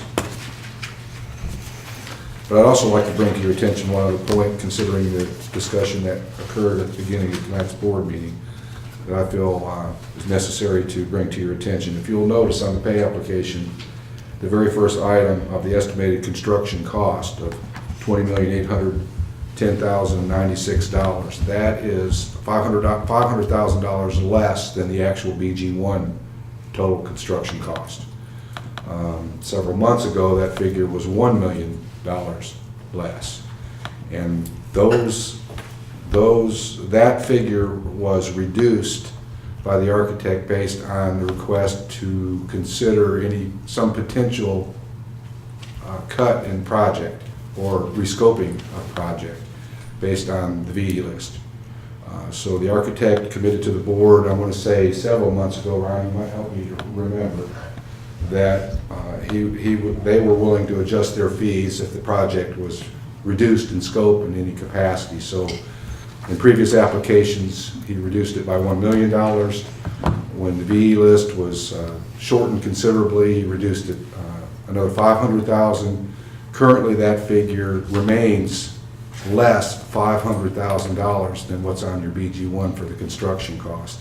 If no cuts or changes of scopes occurs in the future based on that list, then that will again increase another $500,000 in the architect fee. Based on that 5.4% percentage, will increase another $27,000, going back to the original BG1 figure. Well, since you've opened that door, let me give you my 2 cents worth on that. From my personal perspective, I do not envision any change to the scope of this project, the way that it's currently laid out. My hope is that they, as the consultants go through items and find, as the term is, value engineering items, where there's something we can have the same scope, the same effectiveness, perhaps do it a different way. Those are items I would encourage our consultants to look at. I personally have no intention of changing the scope. I think Mr. Rogers might have gotten the wrong impression. That's just my opinion, and certainly the other 4 members can have their own perspective on it. But I just want to share with you where I'm coming from on it. So are we directing the architect to add the other $500,000 to the just sharing projected construction cost, thereby increasing his fee? I didn't say that. I'm not hoping they'll still find Let's $500,000. just stick with what we have on the agenda. If we're going to pay this amount or what. Yeah. Let's stay here. Do you all want to see the actual backup of the 914467, or does your gut feeling think it's probably okay? Because all we see detail on is 9,025.01. The only line item that is billed now is your construction administration line item. Everything else is 100% complete. I've worked with Mr. Morrell for what? 8 years now. Yeah. What this actually, if you go back to the actual invoice, it shows that the Department of Education has a breakdown with 20% set aside for the entire length of construction administration. And one of the things that we have opted to do is look at I think it's 4% per month, so that we have a 20-month timeline, and we can slow that down if we get to the end and it looks like it's going longer, but we are, committed to be in that process. And so each month we're here for the progress meetings, we're on site for pre-installation or as needed for any kind of questions, we're reviewing shop drawings, we're reviewing the pay applications with Codell. And so that's, just the December, and if it was like the first four, like the 4% or something like that, or we started at 2%, I think, at the beginning, and we kind of started edging up as we got into more construction. So, Mr. Thump's right that you're looking at just that 20% of the total fee and trying to prorate that out over the construction period. So, we'll be here every month until your building is complete. We know that. Sometimes twice a month. Yep. All righty, on item number 9, is further discussion and questions? I'll make a motion to consider approval of pay application number 1514 to Ross Herron Architects for construction administration services for the GRC High School Gymnasium Athletic Fields Project in the amount of $18,169.68. Second. Is that you, Ms. Ritchie? Yep. Okay, motion by Dr. Hudak, second by Ms. Ritchie. Any further discussion? Okay, all those in favor say aye. Aye. Motion passes 5-0. Number 10, consider approval of pay application number 2 to Codell Construction, the amount of $447,211.09 Construction contractors and suppliers. Yes. for the George Rogers Clark High School Gymnasium and Athletic Fields Project BG 16-23 out, the total amount of $447,211.09. As presented. As presented in the packet.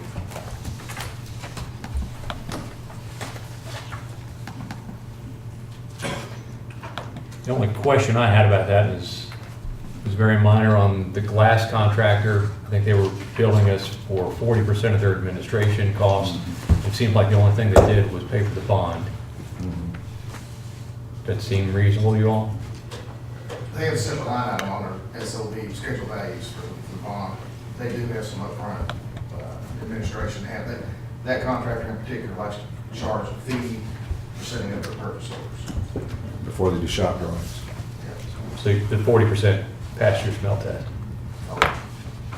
Very familiar with those guys. Okay. So there was quite a number of pages of detail that go behind this application. Item number 10 on our packet. And to make sure you all approved it as administration, the architects have approved this, and the construction manager, everybody's reviewed this bill, find it to be in order. That's correct. Okay. You don't have any further questions? I got too bogged down at about page 46 of the 72 pages. A lot of contractors. I mean, yeah. I unfortunately read it all.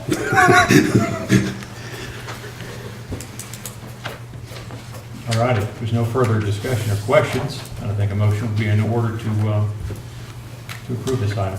I move that we approve pay application number 2 to Codell Construction Contractors and Suppliers for the George Rogers Clark High School Gymnasium and Athletic Fields for Project BG 16-38 in the total amount of $447,211.09. Motion by Ms. Six. Second. Second by Mr. Peridot. Any further discussion? All those in favor say aye. Aye. Motion passes 5-0. Item number 11, consider approval of proposed change orders extending the substantial and final completion dates for the George Rogers Clark High School Gymnasium and Athletic Fields Project BG 16-238. Mr. Stahl. Okay, we have had some poor weather. The contractors are requesting to adjust the time frame for the project to extend the substantial completion date by 13 days, which would establish a new date of November 14, 2019. And adding 13 days to the final completion date would readjust that timeline, that final completion date to December 16, 2019, due to inclement weather. What date? This is through January 18th. You have some more inclement weather days, which is wrapped up from January 18th. We do, and I don't today, know if so- that's going to result in an additional request for an extension. I haven't spoken to John in particular about that, but yeah, that was. John Hagan, what do you think? It will. Yes, sir. Any idea how many? Off the top of my head, I'd have to go back. I haven't seen much work going on over there. It's been pretty muddy, so. The contracts are set up on a day-for-day basis, so every day they lose more than half of the workday, they get it added to the end of the schedule. That does bring up a question I'd like to ask you guys as a board. Do you want to see these monthly? Or some boards don't like to be bogged down every single month with adverse weather change orders. I can do it every couple of months. There's a stack this big that has to be signed by the board Yeah. chair. Your all's preference. I mean, Oh, who's got time? You. You. we track it each month. We have our monthly meeting and agree at that time upon those days, if they're already. I think when we built the high school property, we didn't do it monthly, we did it. No, we it did wasn't we did that it often. Quarterly, I think. And then as we got closer to the end, Yes. maybe we looked at it a little Yes, closer. I but- think that's right. Your days tend to kind of congregate in the winter, Yeah, so. Yeah. You'll have a day or two in the summer, which sometimes, if you get a bad run, it'll throw you off. But Previous projects, I'd go 3-4 months or so until we got a pretty substantial amount, and I'd write them, but it's totally up to the board's preference. Consensus to allow them to, for the future, to switch these to a more quarterly basis? Yes. Until we get to a closer point towards the end of the 2 phases? Agreed. And I guess from your all standpoint, you've looked at these 9 to 13 days, they all seem reasonable to you? I'm actually surprised we only lost 13 given the weather conditions over the past couple of months. All right. Any further discussion regarding item number 11? At this point, a motion would then be in order to approve this item. I move that we approve the proposed change orders extending the substantial and final completion dates for the George Rogers Clark High School Gymnasium and Athletic Fields Project BG 16238. Okay, motion by Mrs. Six, Second. second by Ms. Ritchie. Any further discussion? All those in favor say aye. Aye. Motion passes 5-0. I vote no. I'm sorry, Dr. Kudak, I apologize. It's 4-1 with me objecting. Yes, sir. Sorry about that.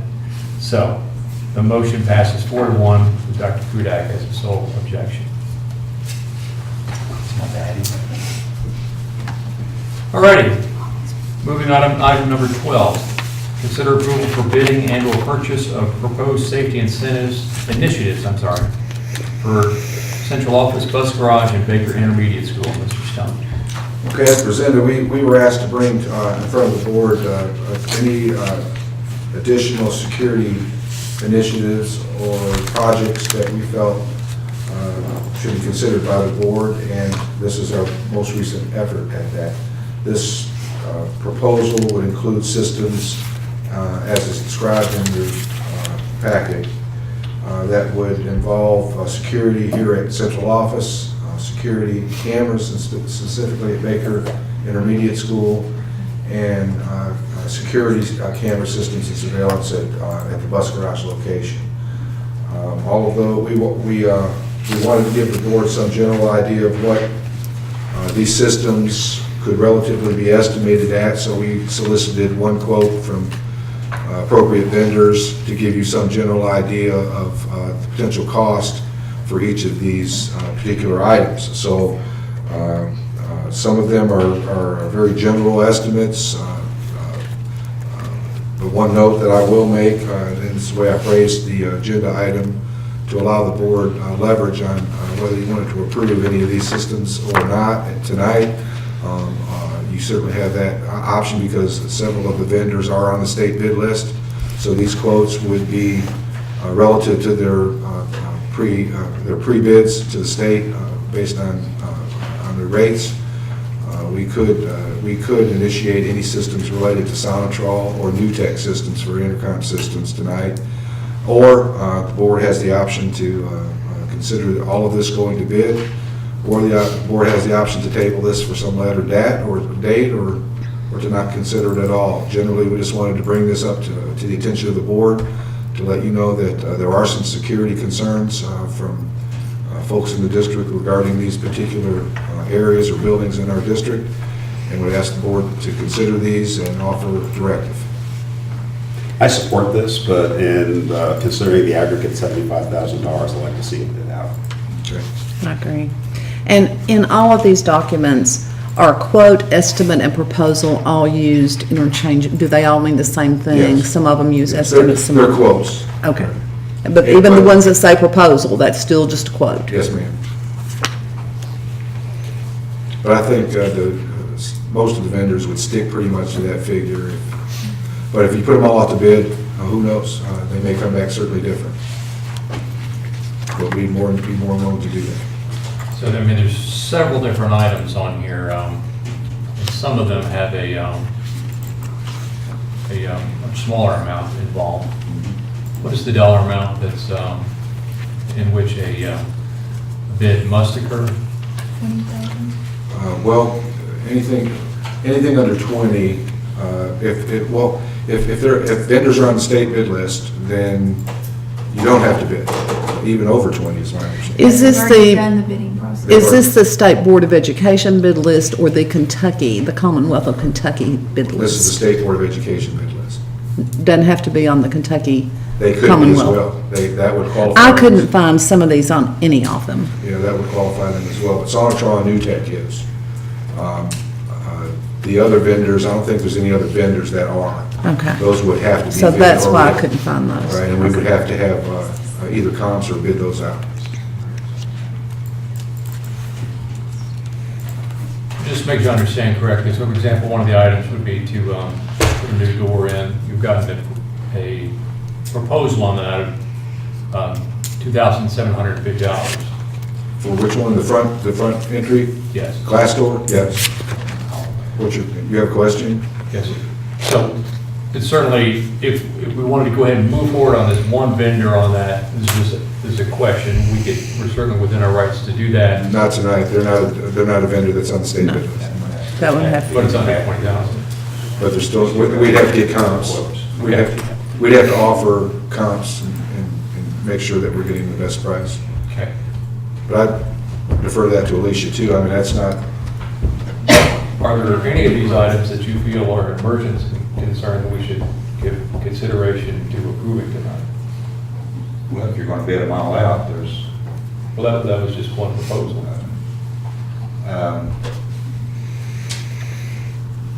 probably struggle getting bidders to compete against Sonatrol anyway, and Newtek. They're going to be, they'll be low bid if you get 15 probably. there's not a lot of competition out there for the smaller projects. I mean, you have large companies that don't want small projects, particularly when they start getting busy. We struggle to find people to quote the back door here, for example, or there's not a lot of vendors out there that are interested in coming and doing that kind of work. Not to say if you put it to bid, we might get additional bids, but we have a difficult time finding somebody to quote that for us. You're suggesting each of the items we put out to bid. Just bid it out in the aggregate and see what you get. So, When you say bid it out to the aggregate, does that mean that? could Sonatrol do everything on this list? No, Okay. no. Or Newtek does nothing but sound and that kind of thing. Sonatrol does the alarm systems. Other contractors do construction, cutting door and putting the security door up front. Each area would require a separate vendor. None of them overlap. So your concept is in the aggregate, which would be all of these, and if no one bids all of them, do we have, into that concept, we have to then We go would back to put the out other bid in approach? whole or part, in whole or in part, if we had put it all out. So individual people could bid on individual pieces. Right. That way you know you're getting the best price. Okay, so you would envision, we just simply put an ad out, if I'm describing this correctly, for all of these components, then somebody can come in and bid on any part of If it. that's what the board directed, we could do that. That kind of what you all are thinking? What sort of time frame? Well, we could bid it for as much as a week or two, but we'd have to wait till the next board meeting to bring it back to you to approve the bid. Do you think that that you could bid it out and have the information back so it'd be ready by the next board meeting? Absolutely. Okay. What do y'all think? Get the bids. Okay. Do we need a motion on I'll that? make a motion to bid to approve, consider, well, I like to make a motion to approve bidding process for purchase of proposed safety initiatives for the central office, bus garage, and bakery intermediate schools described by Mr. Stone. All right. So we have a motion on that by Dr. Kudak. Second. Second by Mrs. Six. Any further discussion? Okay. All those in favor, say aye. Aye. Any opposed? Motion passes 5-0. Item number 13 was removed from the agenda, so move on to item number 14, update on the status of GRC Performance Gymnasium and Athletic Complex project. Donald? Okay, I've included a fairly recent summary of work on the project in the pay application for Codell agenda item for your review, and I'll just kind of briefly go over that, but of course you're aware we have both your construction manager and your architect here if you have any specific questions beyond the general summary of work that's going on there, what's been completed at this point, then you can direct Well, me. I'm sorry, what agenda item number is that? That was for the- Codell Construction, the pay application for Codell Construction. I attached a summary to that. Yes, but where do I find it now? What's the Item 10A is agenda? the email from Charlie. Okay, thank you. Yes, I saw it, I just didn't know where to go back and get it. And just to summarize that particular document, all the casings are drilled and set for the gymnasium and for the stadium. Right now, they're in the process of pouring the pier caps on those casings that will accommodate the structural steel. Checked with them, at the point in time that this summary went out, they were about 40% finished with the pier caps, which has the built-in, or the poured-in bolts that accommodate the steel. I'd say now they're probably closer to 60% since that time of that summary. The main water lines are ran both to the gymnasium and to the stadium complex. We've worked with WMU to get that completed, and the storm system is well underway across the site. We had to wait before we did any structural work on the stadium in that area because we were getting a lot of water in that, so the storm structure had to be in place before they continued with any of the work on the stadium beyond the grade work. Following soon, the under slab utilities will begin next week, actually. And then, of course, they'll start beginning the slabs on grade in sections following the underground utilities or under slab utilities next week. And then you'll see your masonry work start to come up.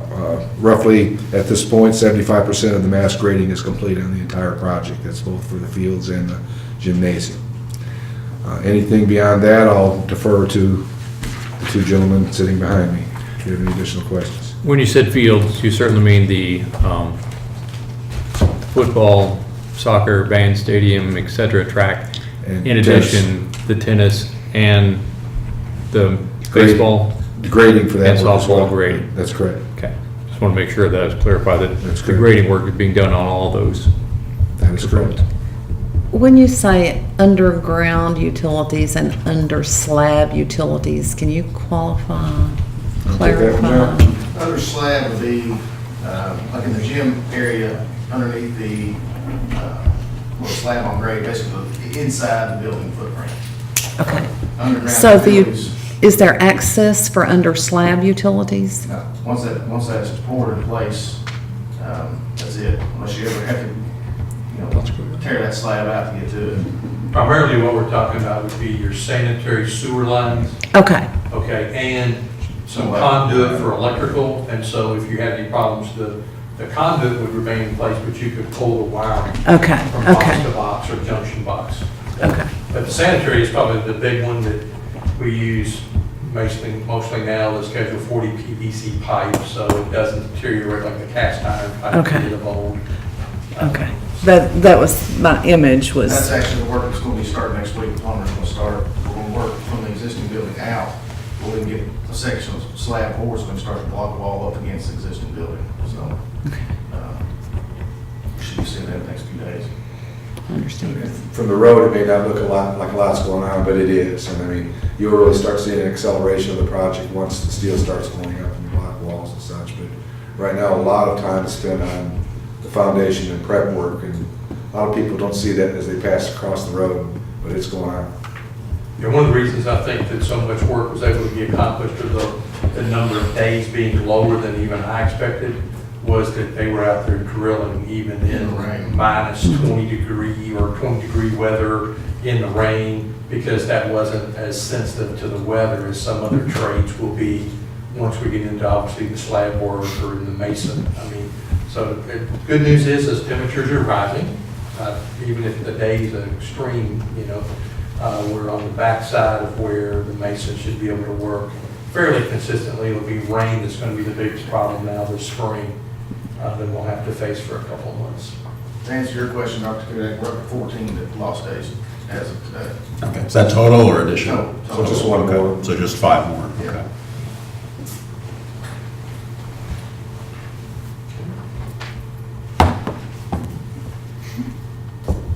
Additional questions?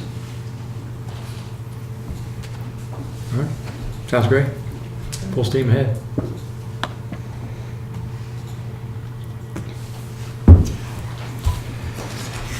All righty. Then I believe that gets us item number 15 then. Item number 15 is discussion and consider approval of contract for district marketing services. I've got my name next to this. I wanted to bring this item back up for discussion and potential approval.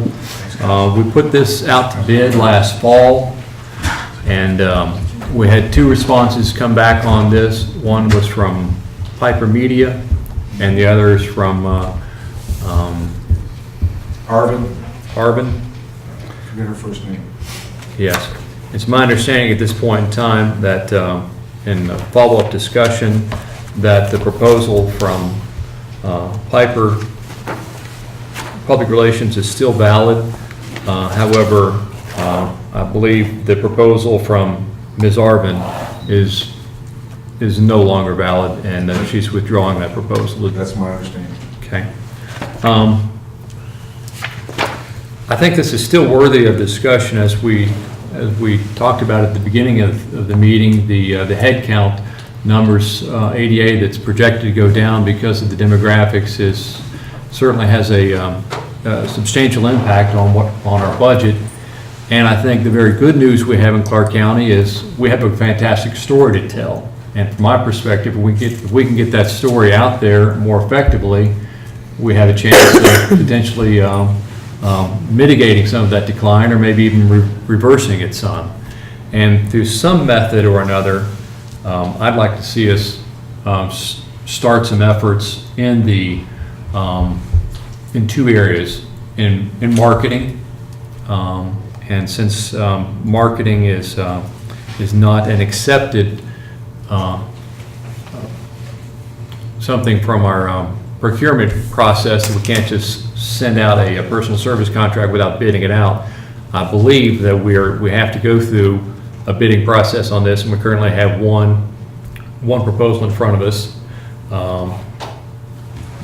I suppose if we wanted to go to a smaller chunk, less than $2,500, and correct me if I'm wrong here, if we wanted to, let's say, contract with somebody for a smaller contract, less than that, would we have to bid out that?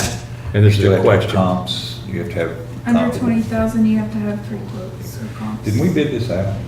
You did. We did. This has been bid out. That's right. But at this point in time, we just But if have you- one if you response. chose- Yeah. That's your only, We did in Lexington Herald. I'm gonna say, you did your due diligence by procurement, by bidding. If that's the only thing that it was returned, it's the board's option to take that or Do something else. So Or do- at this point in time, we either take this, and of course, this one, this proposal, it has an hourly rate, and it also that has a monthly rate. So we either have to take what's proposed to us or start this process again. You have bid out for your, for the services of marketing. And that's the bids that you got back, and one's backed out now, so that's the only bid you got. You know, unless you dramatically change the scope of what you're looking for here, you would not have to bid it out again. You can work with these folks and do what you want to do. We can work with them, but we can't bring in a third party to say, hey, you know, what would, you know. Nobody bid it. Okay, I just want to clarify where we were on that. But if you think there's another party out there, you could go back and re-advertise and see if. Well, we have to start all over again. Well, you could get 3 comps, right? If it's under 20,000, you could do 3 comps. And you already have 2 in front of you.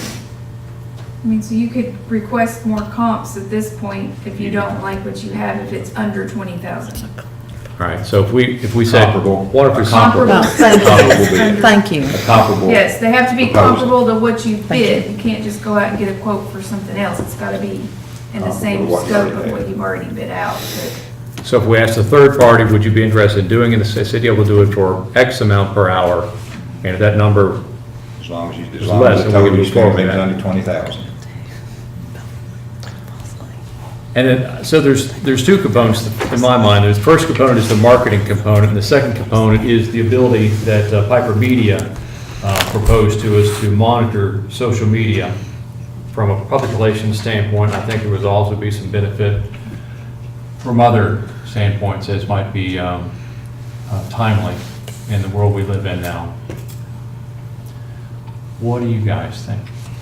Back in October, when we had this, there was some discussion about this. We decided not to vote it, and we kind of tabled it because we knew the community education position was going to come open, and we had discussed. Yes. Still is, and kind of on hold now, because that's one of the 70 areas that the governor said it was going to phase out. There would be no funding for, so I've not moved forward. Okay. You know, if we move forward and they cut it out of the budget, then it's going to be totally on the board. The other thing is, these proposals are expensive, and we kind of thought about having a district PR person. And I think a district PR person in community education would have been something that, you know, somebody could have been 0.6 FTE with 1.4 FTE with another, or something like that. So that was just the discussion and thought process at the time, so. And I don't think, at the time, I'm not sure, but I'm not sure Piper would be interested in the community ed part. They're into the PR business. Right. They'd be interested in the community ed piece of it. It sounds like their proposal, most of their work is going to be done away from here. It's not going to be done Right on site. on site. Yeah. Yep. And I understand the need for positive public relations, but I think these quotes are expensive for what we get. That's just a thought. On page 4 of their quote, they have essentially a monthly rate of $4,000 a month, an hourly rate of $100 an hour, and then they note that social media management of district level fees may be added for $1,000 more per month. So we could, if we wanted to start the process, we could engage them at their hourly rate of $100 an hour for a certain number of hours to have them work on a limited project for us so we could start moving forward a little bit on this subject matter, since it's been 5 months since we talked about it. And we were staring at a potential decline in enrollment in the base again in the fall.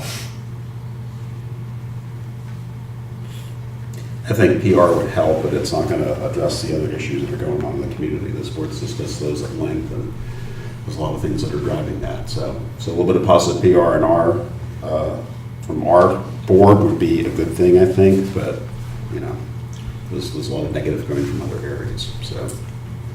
I saw it more from the marketing standpoint. Let's say the document which we worked on, the why choose Clark Right, County, yeah. if they could take that document and spend X number of hours to improve that, to boil it down to a more condensed format and summary, and then perhaps versions of that directed to each school.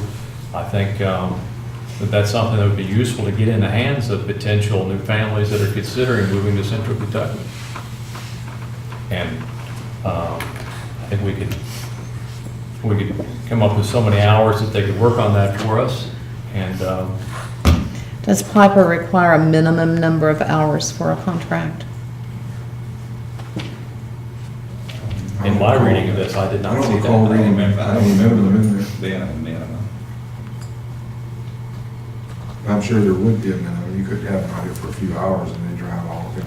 But would they be willing to take a contract for, if we're only going to employ them for 20 hours a month or? I don't know. We have to inquire. Well, 20 that'd be a hours. question as to how they figure their travel time. But, I thought we might, I envision us sticking our toe in the water with them and say, let's come up with so many hours that they could work on this, this first document, a marketing document, and see how they do. You know, maybe not to exceed 20 hours or something like that. And propose that to them. We would approve that, and then they could potentially reject that if they felt that was not reflective of their intent. I want to move forward on something where we've done nothing for 5 months. We've got a great story to tell.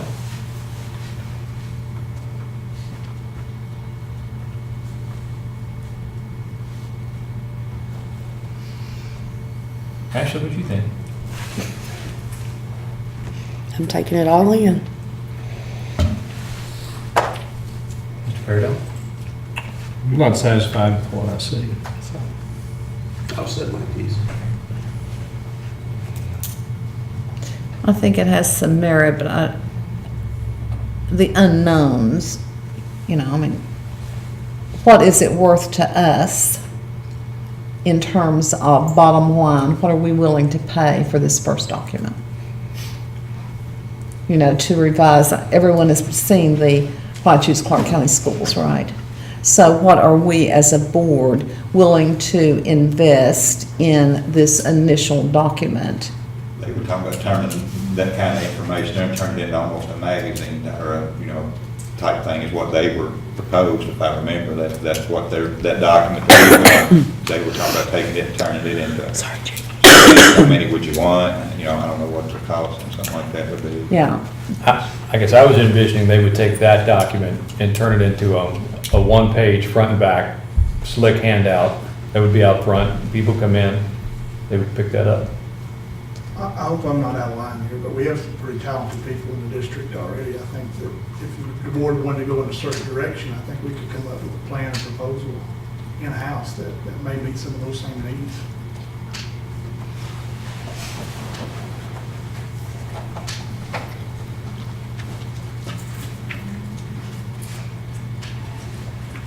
Now, from my perspective, I'd be more than happy to have someone in that house working on it. I want to get going. Because I really feel there's tangible benefit to the district to invest marketing dollars to tell our story, to potentially get new families in here to reverse the trend of declining enrollment. We've got the room. You know, if we're gonna be the ones that comes up with the information, you know, why couldn't we look at somebody like even Smoke Signals? They have professional printers that will print this stuff. We could get with the information and be selective about what we want in there. We make the decisions what we want put out there and use our kids to do this. This would be a great project for the high school. You got Chandler Crop, you got teachers out there. There's nobody better at high school students in social media. They're doing a phenomenal job right now with social media. They are. The Smoke Signals is, but, you know, that's the social media part is a little different from what you're talking about here, this brochure, but we've got the information. You know, maybe the brochure is something that you work with them to see what would they charge to do the brochure and get it ready for print, and we can take care of getting it printed. But, you know, as far as but they have, Smoke Signals they're great at that stuff. They have access to that. They have good instruction, you know, great instruction. I mean, they're the #1 print piece in the state, 2 years running.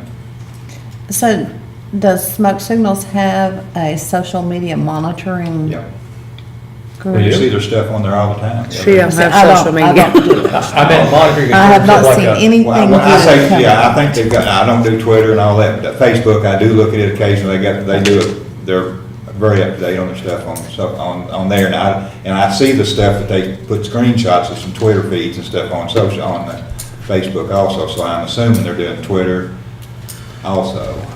I heard a presentation a year ago, and from that aspect, they were talking about using for the lack of a better term, automated spiders to be able to monitor what's going on in social media that concerns the school district, so they can capture that and put it in front of us so we can react to it. And that's what this company's probably gonna be able to offer, that we're not gonna be able to do with social media at the local level, because we don't have, I'm not sure that we have that kind of a level to monitor and shoot things to people, automatic feeds to people's Facebook and stuff like they were talking about, based on what they looked at in the past. I think monitoring social media for that type of information it's not a marketing and PR function, it's actually the reverse. And we should look at it, if it's not through these folks at some point in time. So it seems like where we're wandering around to is perhaps you could talk to Ms. Crosby, say what things could your students do? And would it be, from a purchasing standpoint, do we have the ability to perhaps then, Mr. Stump, could you go back to Piper Media, and this is a proposal, and say, they have this document, if they wanted to turn that into a slick 2-page handout, what would you all charge to do the design work on that, and then perhaps return at another meeting with their estimate of hours for that? Does that sound like a reasonable approach to you all? Yeah, I'd like to see hours and bottom line for whatever method we use to do the PR, the whatever we're calling it. PR, marketing, social media management, whatever it is that we're doing, but whatever that initial thing is, whatever product we want to start with, what is the bottom line and how many hours are we willing to obligate and at what price? Do you all have any objection then to Mr. Stump asking Piper Media for an estimate on the cost to convert our Why Choose Clark County document to a front and back slick handout?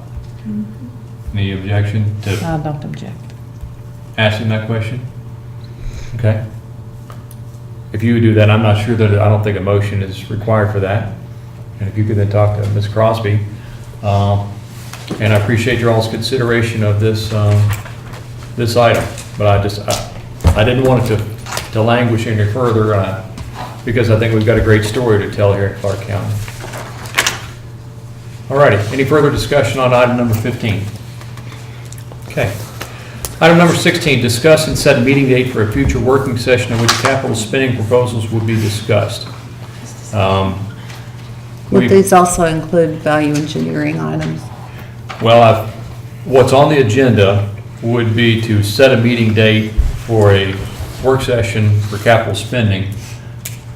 But I think that we could also, there's some other proposed meetings that I'm not sure we could take action on setting the exact date, but I think we could certainly poll the members of their interest and come up with dates that might be workable for folks.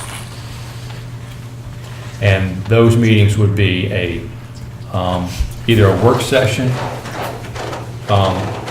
for the value engineering list, or it could be a regular meeting or a special meeting, which would give us the ability to potentially approve some of those items if we so wish. So there's two paths we can go on that. Ms. Ellis, do you think it's too premature to try to schedule another budget work session for the board, or to schedule a budget work session? Probably until we hear more from Frankfurt, because we still have no Okay. answers out of Frankfurt. Is there any other meetings that you think we should banter about at this I'd point in like to time, or schedule- maybe defer that later? I'd like to start talking about scheduling something to a work session to discuss the preschool. Now, when you say preschool, you're not talking about construction of No, preschool, no. you're talking about management of the preschool, for lack of a better term.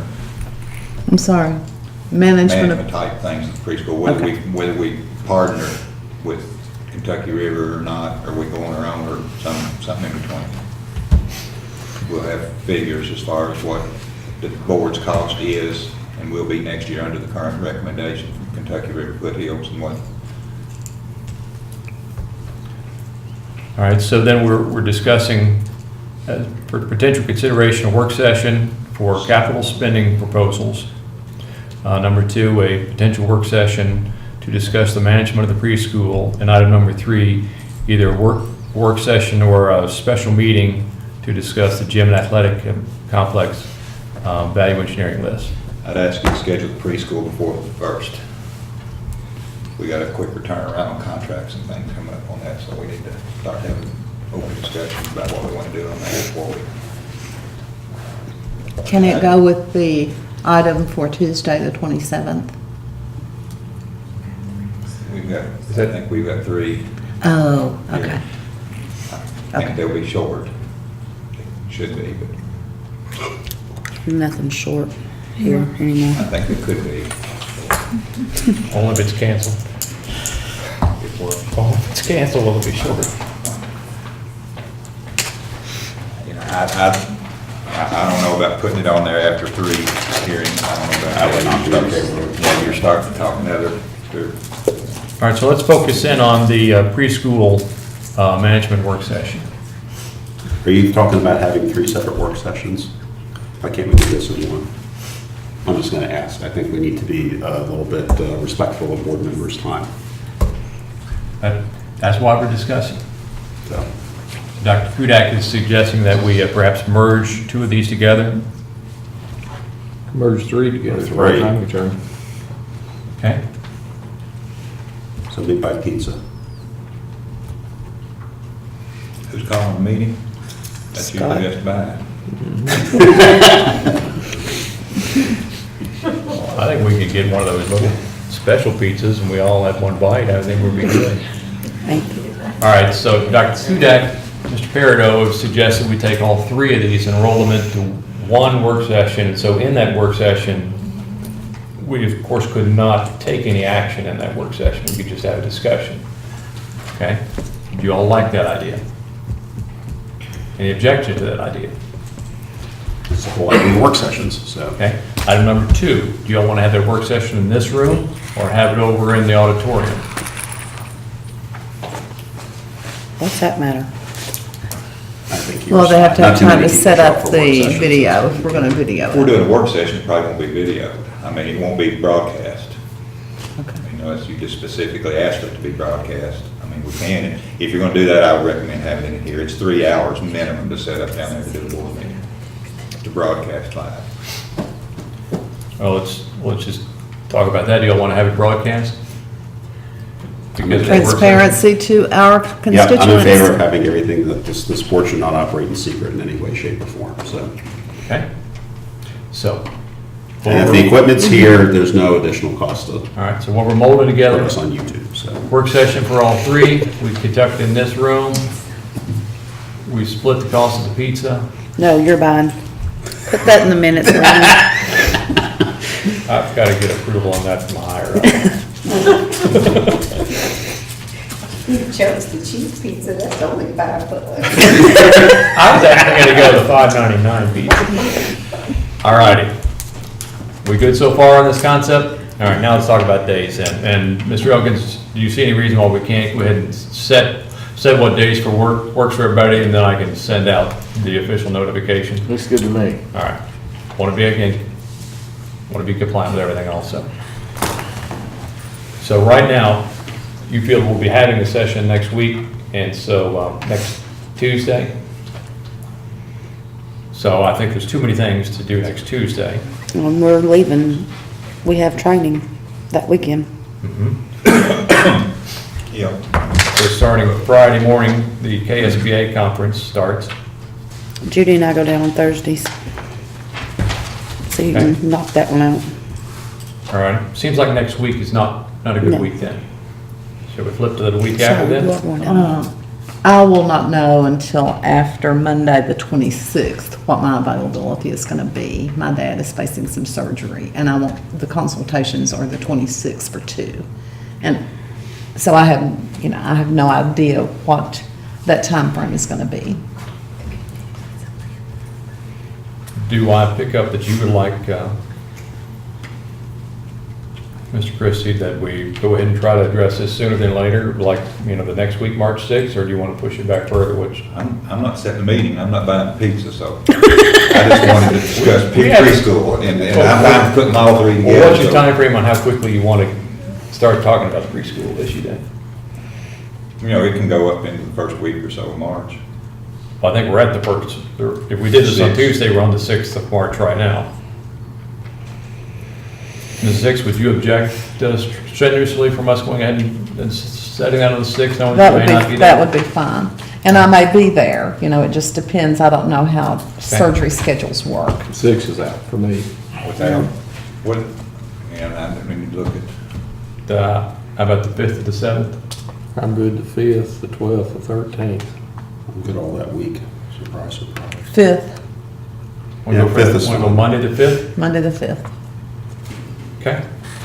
6:30 start time or earlier start time? We say we're gonna keep it at 6:30. 6:30. Y'all mind if we might have pizza ready earlier than, if we get approval for the pizza from higher up, earlier than 6:30 then? That's fine. Yeah, what, Just trying to have a little fun here. Ms. Moore. All right, so March 5th, 6:30, and I will send out something on that. okay, I'm just gonna tell you, Mondays are terrible because Cash has a book of homework he's gotta get done. So I'm not sitting in here We'll all help night. I'm just telling You you. know people? Yeah, I do. I know his teacher will be upset at me, and I know Miss Hicks will fuss at me if he does not do his writing. That's right, because he's got to learn grammar, right? That's right. So, I'm just telling you, if I leave, that's why. All righty.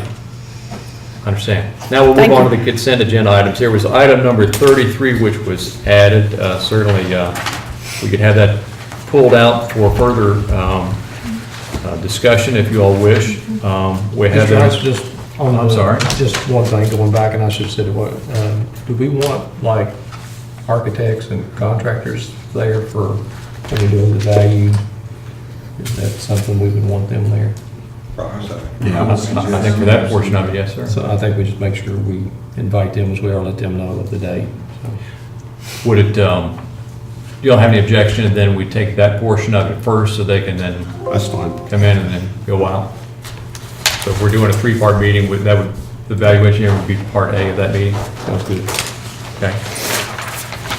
So it would seem like, at this point in time, that a motion would be in order.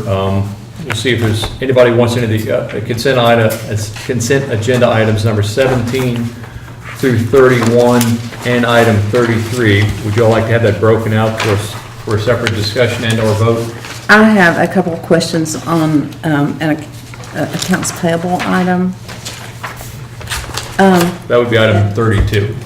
Yes, the payments to, Shall we go ahead then and vote on yeah, oh, item is that the only one? 17? Okay, sorry. Let's just pull out 32. Yeah, so we'll pull out item number 32, and then I think a motion will be in order to approve items 17 through 31 and item 33. Is that the way y'all read it? Okay. Do I have the motion? I will make a Do you motion. need to read those Yeah, into the record? you probably should read them for the They record. need to be Oh, read I'm into the sorry. record. That's the best part of being the chair. It is? That's right. Okay. Got to see how fast you can do it. All righty. Item number 17, consider approval of Campbell Junior High School Kuna, Kentucky United Nations Assembly State Conference, March 18th through 20th, 2018 in Louisville, Kentucky. Number 18, consider approval of Strode Station Elementary School trip to Cincinnati Museum to Experience History, May 24, 2018 in Cincinnati, Ohio. Number 19, school fundraiser request. Number 20, acknowledge school booster club agreements. Number 21, acknowledge SBDM minutes. Number 22, acknowledge community eligibility program. Number 23, approval of employee leaves of absence. Number 24, acknowledge the notice of personnel action report. Number 25, acknowledge monthly energy report. Number 26, acknowledge the Clark County Clerk's motor vehicle tax report. Number 27, acknowledge the Clark County Sheriff's report. Number 28, acknowledge the monthly financial report. Number 29, acknowledge the general fund budget summary report. Item number 30, acknowledge the contingency budget report. Number 31, acknowledge the balance sheet report. And number 33, acknowledge the GRC academic team trip of March the 17th, returning on March the 19th, which is an in-state trip. I move that we approve or acknowledge items 17 through 31, plus item 33 as presented. Okay. Motion by Ms. Six, I'll second. second by Duke Hudak. All those in favor say aye. Aye. Any opposed? Motion passes 5-0. Now, item number 32, regarding payments of salaries and accounts payable. On the past 3 or 4 months, we have the security monitoring at some of the schools. The vendor is Shannon Stone LLC. Did I miss a meeting? I thought everything was controlled by Sonatrol on the monitoring, is it not?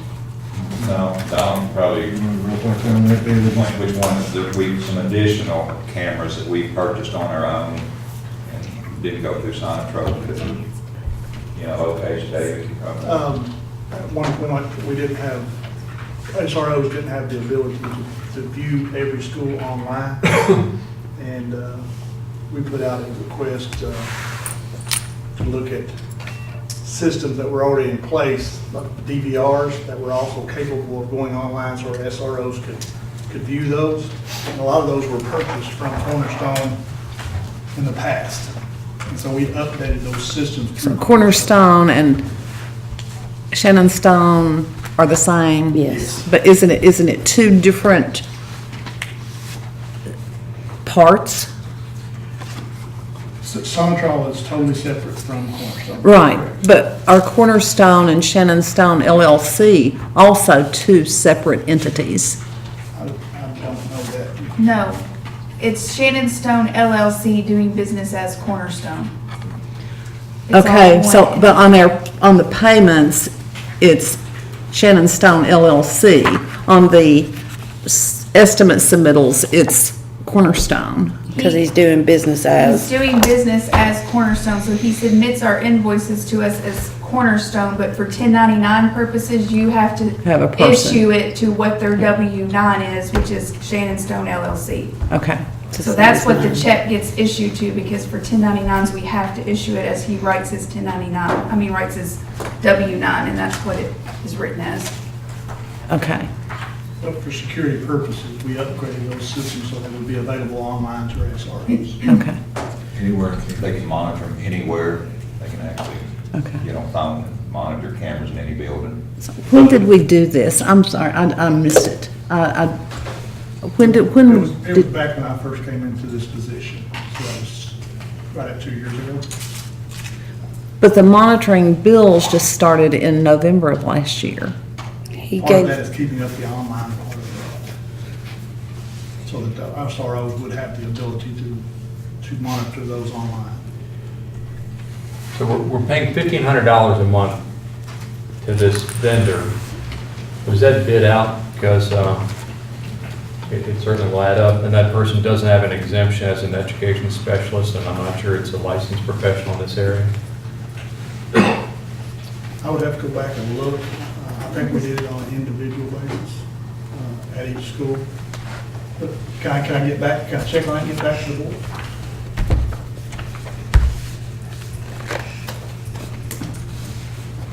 It has been a little while ago, so.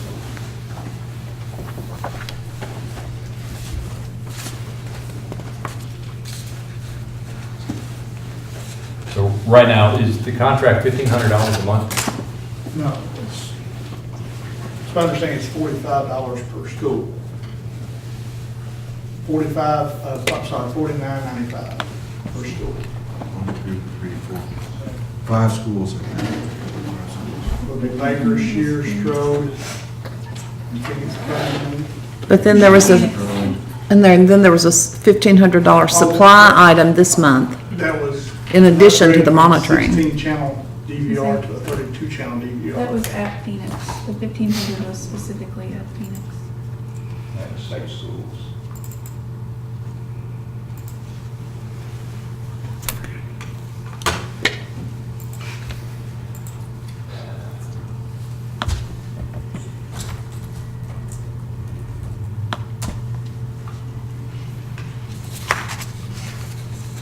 All right, so I see the $49.95 on here for the 5 schools. And And then the $1,500 on here, so that's not the monitoring services, that is a purchase of a piece of equipment. That is a piece of equipment to upgrade from 16 channel to 32 channel DVR Okay, to handle the extra cameras that were needed over intermediate. okay.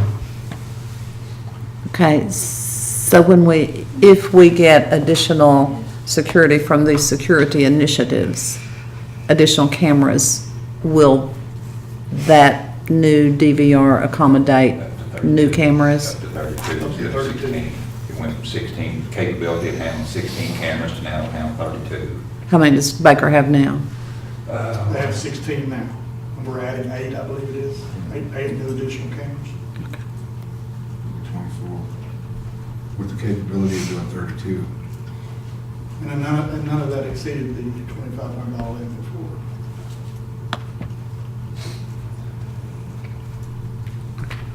Thank you. There's another item, the collaborative for teachers, $21,000. That's regarding an analysis of the mathematics curriculum and instruction. Is that the math audit? Yes, ma'am. And is that the total cost? Yes, ma'am. I thought there was another 21. And have you ever said? I thought when that first No, presentation. it's 40, I'm sorry, it's 42,000 total. So this is not the first full half. cost? Okay. I'm sorry. It will be paid half up front, and then when they finish their audit, we'll pay the remaining balance. Now, it seems like this one, there is an exemption because it's an education specialist. Yes, and they're part of the EMARS Commonwealth of Kentucky procurement system as well that we're allowed to use. If they're have already done the bid process with the Commonwealth of Kentucky, we're allowed to use them. And the Christy D. Wright item, that's another exemption under educational specialist. Yes, sir. Is she an EMARS vendor too? No, she's a professional consultant that provides that service. They're exempt from the bidding or quote process because most likely they're the only one that provides the service that was it's professional development that Concrete hosted for the teachers.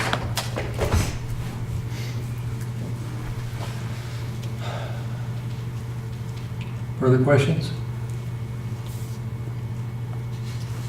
There's no further questions. The motion will be in order to authorize the payment of salaries and accounts payable, which is item number 32 on our agenda. I'll make that motion just to get on the board. Motion by Mr. Heisel. Second. Second by Mr. Peridot. Any further discussion? All right, let's vote. All those in favor of this motion, say aye. Aye. Any opposed? Motion passes 5-0. Now we are at the last item on the agenda. I'll make a motion to adjourn. Adjournment. Motion to adjourn. Second. Ms. Ritchie, second by Ms. Hicks. All in favor, say aye. Aye. Opposed? No. Motion passes 5-0. We're adjourned at 9:22 p.m.